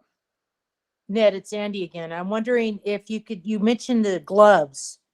Could you go over that? Yeah. Thanks. Stand by. Another nice thing about a whippet, I'm cheating right now. So anyway, here's your whippet, right? So basic whippet. The hook, Katie, I'll get to you in a minute. The hook is great because I can grab stuff off the trail. I dropped my glove. So I just take the hook here and reach over and see if I can hook a glove, which I just did, and bring it in here. and we'll start. What works great for me, whether I'm on ski patrol, whether I'm teaching a class at backcountry, or I'm spending 2 months on the snow teaching class after class after class, is having some kind of a thin liner, a fingered liner underneath a mitten. This is one of my ski patrol mittens, but when your fingers are together, they're warmer. So if it's really nasty out and I really want something to keep my hands warm, because I have Raynaud syndrome, and my core drops, my fingers turn white and they feel like they're numb, and I don't feel anything, and they get stiff and stuff like that. So I have to pay attention to what's happening inside my body as well as what's happening out here to avoid that. And I find that a mitten works great. And it also, leather works great if you're working with ropes and stuff like I did in search and rescue and ski patrol, but having that fingered liner. So the combination of the two is super for snow. I really wouldn't shortchange yourself. There are plenty of other ways to do it. As a matter of fact, if I can reach it, we used to use these guys all the time. A rag wool mitten. Nothing wrong with it. If that's what you've got in your house, this sucker will keep you warm and dry. I mean, it's wool. I mean, come on. Other than that, here's another one. If I can get it. Yep, maybe. There we go. Now, I use these things for quite a while, and I still do. So this would be a fingered glove. Bink, fingers come out, but has the cover that can be pulled over. It's just Velcroed too. So it's like a convertible glove. Wool, rag wool. This is great for use with your poles. Fingers, if the fingers get cold, pull the cover over. So that works too. So I would not encourage you to go with just a generic downhill skiing glove. I've used plenty. They get wasted in no time. They're really not waterproof. Once again, they get dirty and the Gore-Tex doesn't work. Go with something that's either wool or something that's actually, I know one other thing. Something that's actually waterproof. Now, you're probably saying, hey, Ned, you didn't show how a glove can be waterproof. I mean, that those leather gloves, you know, they're not waterproof. Well, you can treat them, but this is what you want. A shell, just like your jacket shell, a pants shell. This is a waterproof mitten shell. Just like that. These suckers are great. So that way your glove itself can be breathable and comfortable and thermal. Let's see if I can get these guys. Yes, I can. Almost. Current generation of glove I'm using now is more of a lobster claw type thing. You know, what I do, I need something durable. So leather outside. You guys don't need the leather outside, but you do need waterproof. What you can do is go with a generic fingered liner, go with even a generic fingered glove, but have a waterproof shell. Where'd it go? I lose stuff. Anyway, did that answer your question? Yes, sir. Thank you. Cool. The heck? Oh, things just disappeared. Okay. I saw that Scott asked a question earlier about digging a hole around the tent to protect it from wind. Yeah, you can dig with snow, you can create windscreens. So not only can you make a chair with a backrest, you can also put walls up on the windy side of your tent and just pack the snow. Sometimes, like if I'm teaching a class for the weekend during the winter, because I would be on snow from January to May, you know, working in powder. And then in May and June, I'd be up in the High Sierra dealing with consolidated snow. But I'd always take a shovel. And the shovel makes creating these things like the footwell outside your tent door, or building walls, or building appliances, tables, chairs, whatever, so much easier. And also digging out your tent. You know, the tent will have a 2-foot hat. You know, heavy snowfall overnight, you've got 2 feet of snow sitting on top of your tent. And that's all fine and dandy, because hopefully you've got a tent that has a framework that crosses the top that can hold up the snow. Otherwise, it's going to push down on your tent and flatten it. I've had a tent be like right about my nose level with about 3 feet of snow on it. And I had to slide out the door in the morning, which I couldn't really slide out of because it was all snow. So I had to dig out. And that was quite a process because I had to start on my back. But the snow will slide off the tent and slide down the sides. And that's great. So it piles up on the sides and pushes in, and you just bang it. You just bang it off and push it away from your tent so that you have that airflow to prevent condensation from occurring inside your tent. I've digressed, but yeah, Scott, digging a wind wall is very important for winter, not so much spring. Springtime, you're really going to be relying upon a decent 3-season tent for your May and June in the Sierra. Remember also, yeah, we should cover this in the last 7 minutes. If this continues to be a heavy winter, the thaw will probably happen the end of May, which is normal. There still could be heavy storms come in June. Heavy meaning 2-3 feet. Typical is about 4 to 8 inches during May and June. But you simply freaking can't predict what's going to happen. Trying to predict weather, forget it. You know, it could be dumping now, and the faucet will turn off, and we'll have no rain till next winter. I mean, that happens. It could stop now, and then it'll turn back on around the end of April, or we'll have a miracle March, and March will just be dumping, and the ski areas in Tahoe relied upon that. But you may be entering the Sierra in May, and typically you'll have a 4 or 8 inch snowfall somewhere along the line. But I've had PCT thru-hikers get stranded at Ray Lakes, right there, you know, Kearsarge Pass, Forester Pass, under 2 feet of powder. And they were not prepared with the right kind of tent, right kind of pad, right kind of sleeping bag, right kind of clothes. Footwear was all wrong. They thought they were done with this mess. And this was after a drought winter. So they had a lot of dry trail, snow only on the passes. And they thought they were home free. They got over Glen Pass, down at Ray Lakes, back on dry trail, piece of cake. They got 2 feet of powder. And they thought they could wait it out. That's always the first. Avoid being in the powder. So they tried to stay in their tent. They didn't have enough food. They weren't quite prepared. So they ended up, oh God, digging and clawing their way back up and over Glen to go over Kearsarge to drop down into Onion Valley Trailhead. I really, I mean, I do know these guys and I don't know how they did it. That would have been hellacious effort, but that's what they had to do. So just be prepared for the worst. You know, if you go in thinking I'm going to use my lightweight, ultralight blahs and things and get caught in the wrong environment for that kind of gear and clothing, yeah, it could be your risk in your life situation. That happens every year. SAR teams are busy. I'm just scrolling through the chat. So who's up?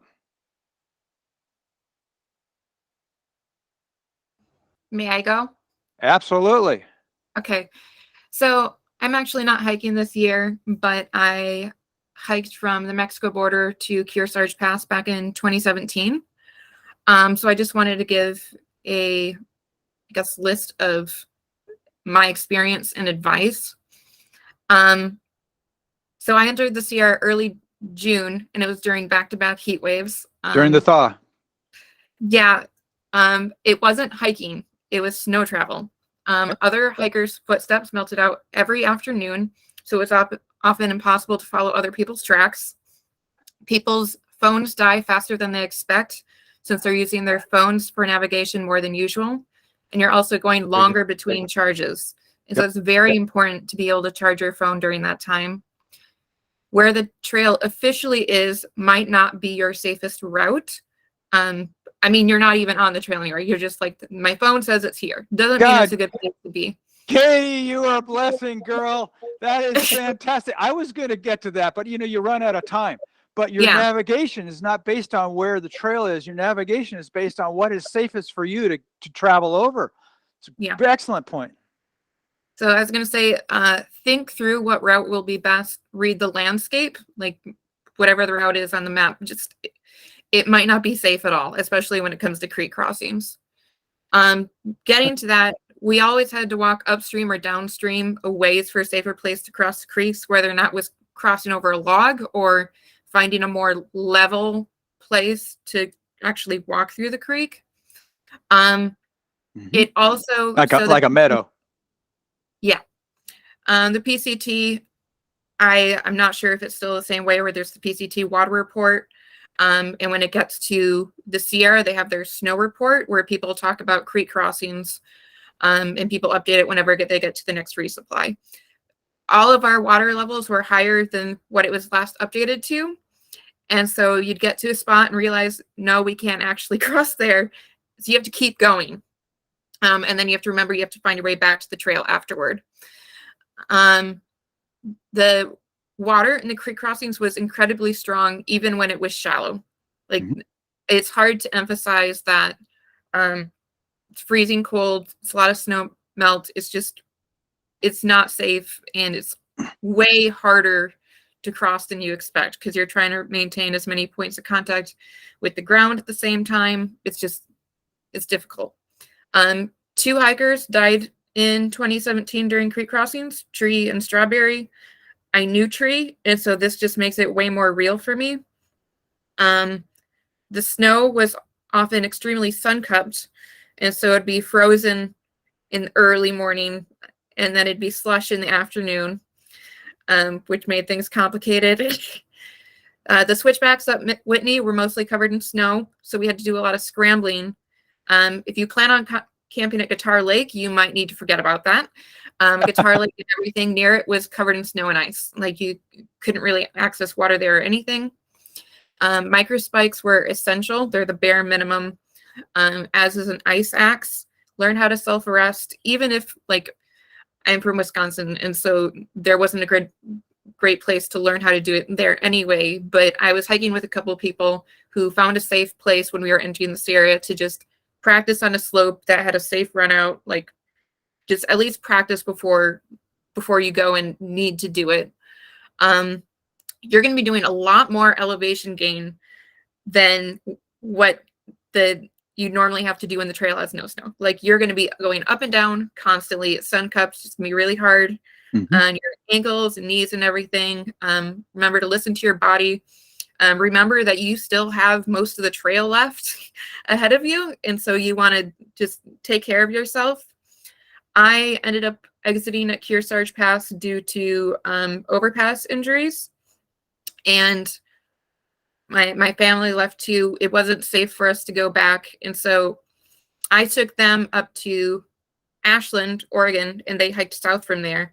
I actually went to the Oregon Coast Trail, and along the Oregon Coast Trail, I had a new trail family, people I just met on the Oregon coast.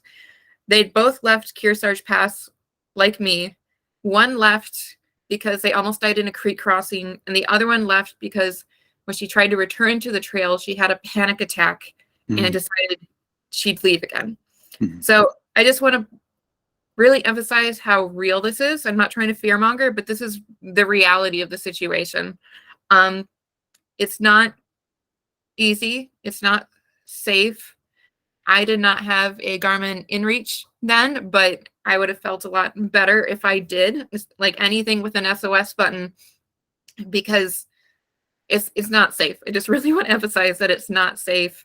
And even when you know what it's supposed to be like I don't felt like I was truly comprehending it until I was in that situation. Oh, and not related things. So I think it's after Kearsarge Pass, but before getting to Whitney, there's a resupply at Cottonwood Pass. It took a whole day to get a hitch. There's no reason for normal people to be going up there to enjoy the snow or whatever. It took a full day to find someone who'd give us a ride. So you have to take that kind of thing into account.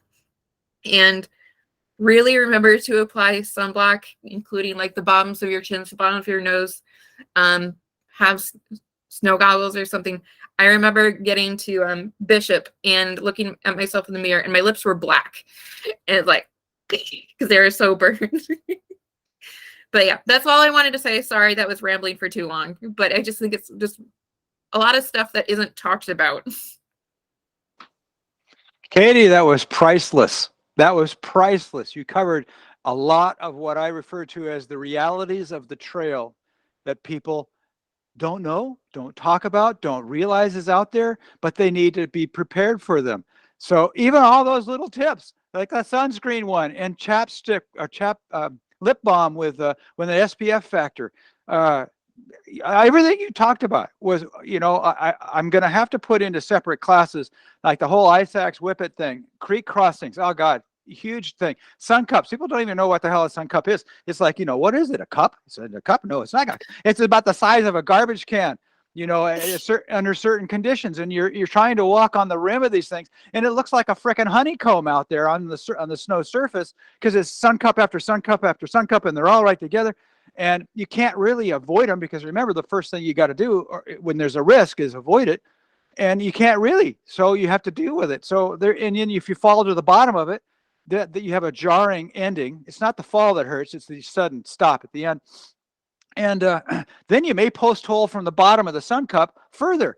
So how the hell are you going to get out of the bottom of the garbage can when you're waist deep down at the bottom? So anyway, I thank you, Katie. You covered some great topics. It's always wonderful to hear from other people who do know and express things in a different way. And always the female perspective is going to be different from the guys. Guys, we think different, and we deal with things differently, and that's cool. But getting that perspective really helps. Because the emotions are an issue. People get scared. People don't know how to deal with that on the inside in order to cognitively employ and deploy the right knowledge and tools to get out of the mess they're in. And yeah, it helps to travel in a group. But then you got to assess, well, is this loudmouth quasi-leader guy of my group really know what the hell he's talking about, or is he just pretending like he does? Do I really want to follow him, or should I just sit on the trail here for 20 minutes and wait for the next group to come up, and I'll join them? And maybe they got somebody who knows what they're talking about, like self-arresting at the first place, like Chicken Spring Lake, that eastern aspect on the side of Chicken Spring Lakes. There's a great self-arrest hill right there. But anyway, Katie, thank you. We're past time. Anybody got something pressing before we wrap this up?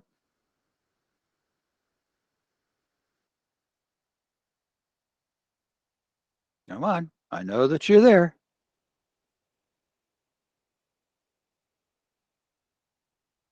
Okay.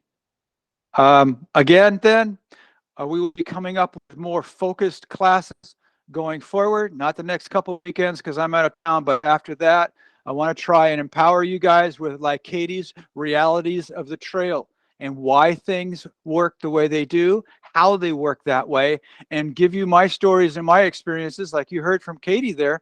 You know, she has some life experiences that paint the picture of why certain things are dangerous, why certain things work better than others.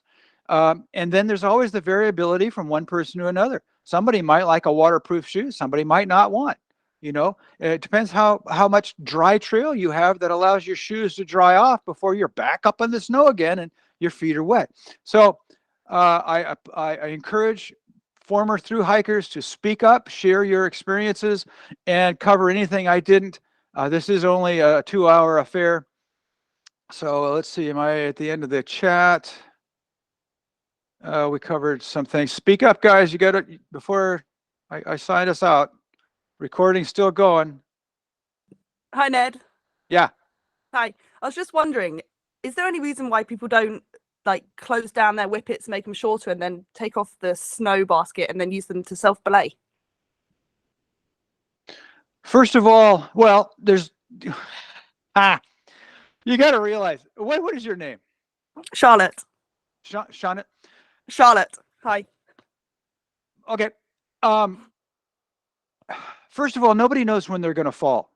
It's not like, okay, I'm going to fall up there. I'm going to take the snow basket off. I'm going to use this to self-arrest just in case. It kind of doesn't happen that way. First of all, you're using your poles to prevent yourself from falling. You know, your poles are your extensions of your arms. Your poles allow you to control which way your upper body leans as you're going across that steep slope. If you can control where your head's going, you'll control where your body's going. So if you swap out as a snow hiker, this is a huge discussion, but if you're trying to use your ice axe as an anchor to stop the tumble, because you fall first and then you tumble, you're not going to have any time whatsoever to change anything out. You're going to be tumbling with however your pole was configured, and then you're going to have to try and self-arrest. So taking the basket off, well, if you did, okay, fine, say you did. The pole is not intended to have that kind of sideways torque applied to it. That's why aluminum bends. Carbon will fracture and splinter when you try and do that. So having the actual proper attachment here is intended for digging in. You put this under your chest, you dig this sucker in, and that will bring you to a stop. You're also using your toes and you're digging in with everything you've got, but this is intended to work as that, like a ship's anchor, you know, you're throwing it in and then riding it out. You don't do it out there. You don't stick it up here. You don't put it down there. You put it underneath your body weight and you ride it out. So I would say, no, don't Leave it for stability.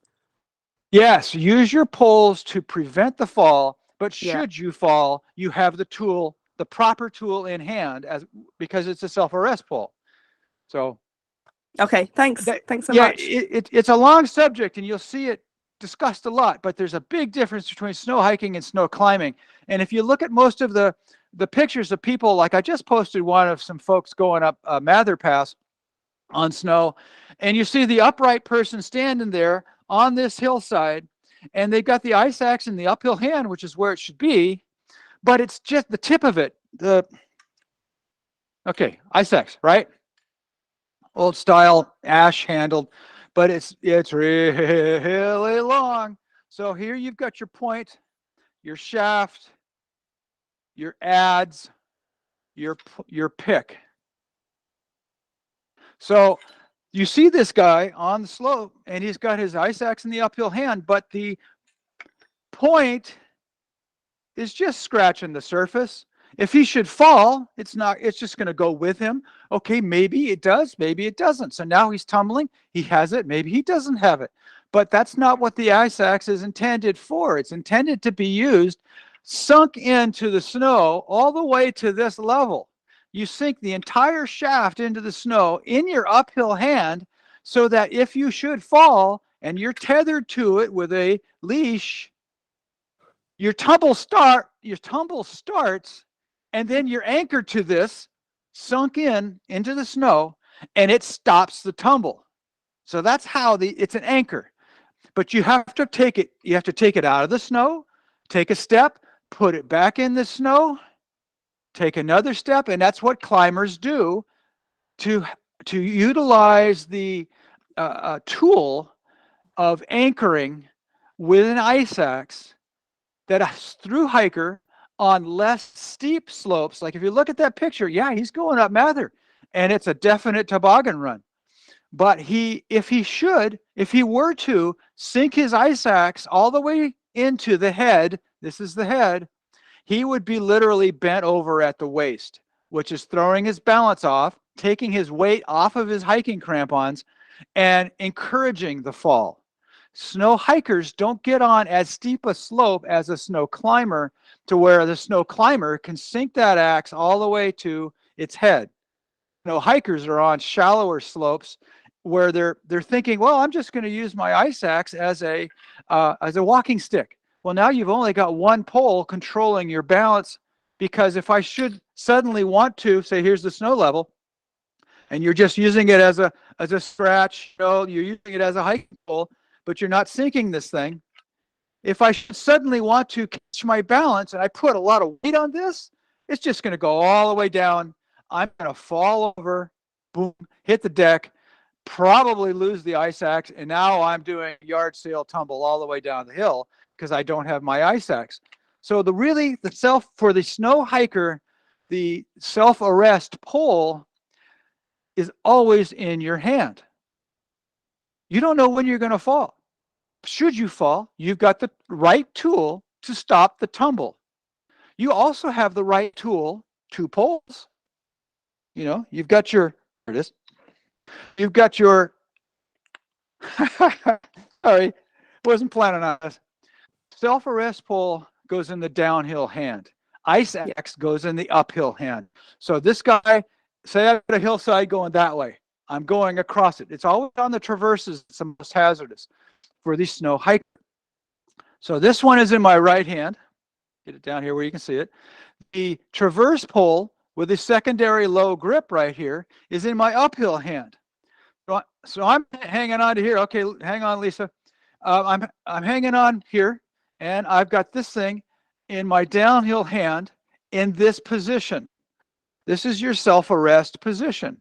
Thumb here under where the adze would be, and fingers across the top, pick coming out the little finger. So this is in my downhill hand, and I'm going across the slope. I'm preventing with 2 poles, because both poles have snow baskets, right? Yeah. I can push against these guys now to correct where my head's going, because I'm dealing with an uneven surface. It's not a pretty thing, as Katie will tell you out there, especially if you're out during the thaw, which is changing the shape of the snow every day because of thaw. It's thawing out, it's melting, it's developing sun cups. You're post-holing. People are just making pot marks and sitz marks all over the place. And so you're dodging and weaving and trying to maintain your upper body balance to prevent the fall. So you guys decide what you want to do. The only time I've taken both is when I had to chop, or I wanted to chop, and I did this for years, the trail across Forrester's ice chute right before the summit on Forrester Pass. So I'd need a self-arrest pole does not have an adze. This is the sucker you use for chopping in ice. Now, if the ice is that nasty, you pick it first and maybe get through the ice layer and then start using your adze to create a platform to stand on. And then after you make platforms to stand on, and you get yourself nice and balanced and steady and predictable, you can maybe make an 18-inch wide little path and work your way across whatever dangerous place you happen to be. So I'm a firm believer in the whippet as the right tool of choice for a snow hiker. That's what I've Because got. yeah, Yeah. we don't get onto those steep slopes. Anyway, I got to finish that. Lisa, last Thank you. question. Cheers. Just to ask about that. If we're using a whippet, would you recommend it all on our extra pole uphill side? Maybe taking the basket off of that and plunging it down like we would an ice No. axe, an extra No. handhold? No, same. Okay. Okay. So this is the traverse pole. It's made of the same material, same thicknesses as the whippet, as long as you get a 2-section pole. You'll notice only one clamp, right? Only one clamp. So it's got 2 sections on this pole. That means it's going to have larger diameters of aluminum. So therefore, it's a little stronger than, say, for example, the carbon. This is a carbon? Yeah. It says right here, carbon whippet. This is actually, this is for demonstration. 3 sections, right? 2 clamps all the way along here. Lower grip, which is handy. But look at this little diameter. Look at these smaller diameters. Yeah, fat boy up here. That's great. But when you plunge this thing into the snow, say you're catching your balance. Say you've lost your balance and now you're stabbing out to the side with your pole, even though you might have a big basket. And the snow is just soft enough that this sucker, my hand is the snow, the sucker sinks in and you're still moving. Your upper body is moving. You've lost your balance. You're trying to catch your balance. You're pushing against this pole. It's sinking into the snow. And now your upper body, you're bending over, bending over, bending over. The lower part of the pole here is being held by the snow while the upper part is bending over. So these things were not designed to be bent this way. They're not strong this way. They're strong down the length. Okay, so don't use your pole as an ice axe anchor. That's why ice axes are rated in strength. They're usually 1-piece construction or 2. Even these old ones, like this old Gravel from 1970 something or other, you know, steel on either side of the ash and stuff like that. But it's a really good attachment. But this is intended to be leveraged and not break. Your hiking poles are not intended to break. So here you are thinking, oh, I'm just going to self-arrest with my hiking pole. Well, if that's all you got, absolutely. God, use your fingernails, use your toenails, use anything you have. Elbows work really good. And it's part of what I teach when I teach a self-arrest class. But there's lots of techniques. These are just tools in a toolbox. But if that's all you got, that's all you got.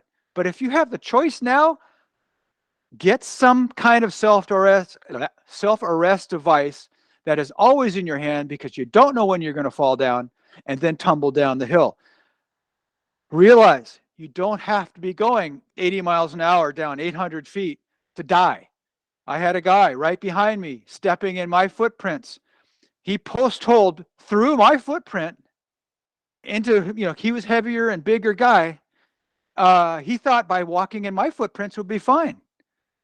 But he was heavier. So therefore he post-holed further. That set his upper body going downhill because he lost his balance and he fell, tumbled. This is up north of Harts Pass in mid-June, a long time ago. He tumbled the length of a car, maybe the length of a sofa or 2, and struck a tree, ripped his scalp off of his head, struck another tree, broke 3 ribs, and he was flown out. So it doesn't take a great distance. It just takes that tumble. It's out of control. You have got to, as soon as you find yourself hitting the deck, you know, your brain records this stuff. You start feeling the loss of balance. You know that instant you're going down. That's when you, what I tell my students, that's when you take your self-arrest device, which should already be set up. Your hand should already be like this. And you're using it as an anchor, uphill hand, if you've got an ice axe. As soon as you feel yourself going down, you know you're gonna eat it. You bring this guy up to your shoulder, you keep your elbow into your side, and you put your chest right on this thing and you get on your chest. This thing stays there locked. You're tumbling. Sometimes I'm on my back, I'm looking up and I'm going like, where the hell is my ice axe? Well, find it and then assume the position and then roll onto your axe. And that's how you self-arrest in a nutshell. I'm not a climber. I haven't gone to a climbing school. They have other ways. I teach like 4 different methods from climbing schools and in just practical use of how to self-arrest from different body positions. A tumble is a tumble. So at some point you're going to be on your back. Other points you're going to be sitting up. Other points you're going to be sideways to the hill and rolling sideways. So you've got to get your wits together right away. It's got to be reflexive. You can't be thinking, oh, what did Ned say? What did my instructor say? In that amount of time, you've hit the tree. You've hit the granite boulder. You practice this. Go to the slopes around Chicken Spring Lake. Great site, facing east, has lots of snow even late in the season. And practice your self-arrest there before you continue on toward your first challenges will be the descent down into Rock Creek, down into Whitney Creek, Tyndall, and Wright Creek. People don't think about those. They think, I'm just going to need to know these skills for the passes. Hell no. Nothing worse than having a steep descent in trees. Because if you eat it, that tree is just waiting to be, hitting you. And Ned, ski can patrol. I add something? Yeah. Go ahead. Okay, this is Andy, and earlier most people weren't on yet. I was telling Ned in 2019 I did fall, like he's saying, where I didn't think I was gonna fall. I actually was planting my foot in a certain spot. I fell 30 feet into a tree, and when I hit the tree, that's when my mind said, "Oh my God, you fell." Normal people's reaction time is I know this from reconstruction. Reconstructionist for accidents. 3/4 of a second it takes for you to say, "Oh my God, I'm falling." Another 3/4 of a second to react. So now you're talking 1.5 seconds. And I was already 30 feet down into the tree. And if I had continued, and before I even knew I hit the tree, that's when I was already in the tree before I knew I was going to hit the tree. And I just kind of wanted to emphasize that he's right. You won't even know you're falling. I just wanted to say that. No, that kind of reality. Andy, that was perfect. Just like Katie, Okay. telling stories that is your personal experience.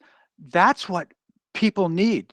They can go to websites, they can go watch YouTube till the cows come home, and they see this Joe Pro guy demonstrating this and that. Hey, it's actually better to watch some of the students just learning, because you'll see the mistakes, you'll see the delayed reaction times, you'll see I don't know what the hell I'm doing, and that's typical. So thank you. I got to call this thing. I'd love to keep going all the way down to 44. You guys have been great. This has been a great class. We'll have more of these. Watch the event calendar at mountaineducation.org. We are a public charity. If you like something about this, help us out, because otherwise it's just my income paying to make these things happen. So I got to go. I don't know about you guys, but it's been a blast. Thank you for attending. I am so happy you want to be safer out there. And Katie and Andy and everybody else that contributed, thank you. It's much needed to hear from other voices. I don't care whether you agree with me or not. I see Skirka's name mentioned. I had a meeting with Skirka on the Kennedy Meadows General Store deck, and we talked for about half an hour, long enough to realize that he's on one end and I'm on the other as far as some things. But what he's doing is great. As long as we can get people out there trained and happy and safe, I don't care how you do it. You figure that out for yourself, but there's different tools that'll do the same thing. I'm all for it. So thank you again. We got to say goodbye. I can't see me, but you can see me. So have a great rest of your Sunday and weekend. Bye-bye.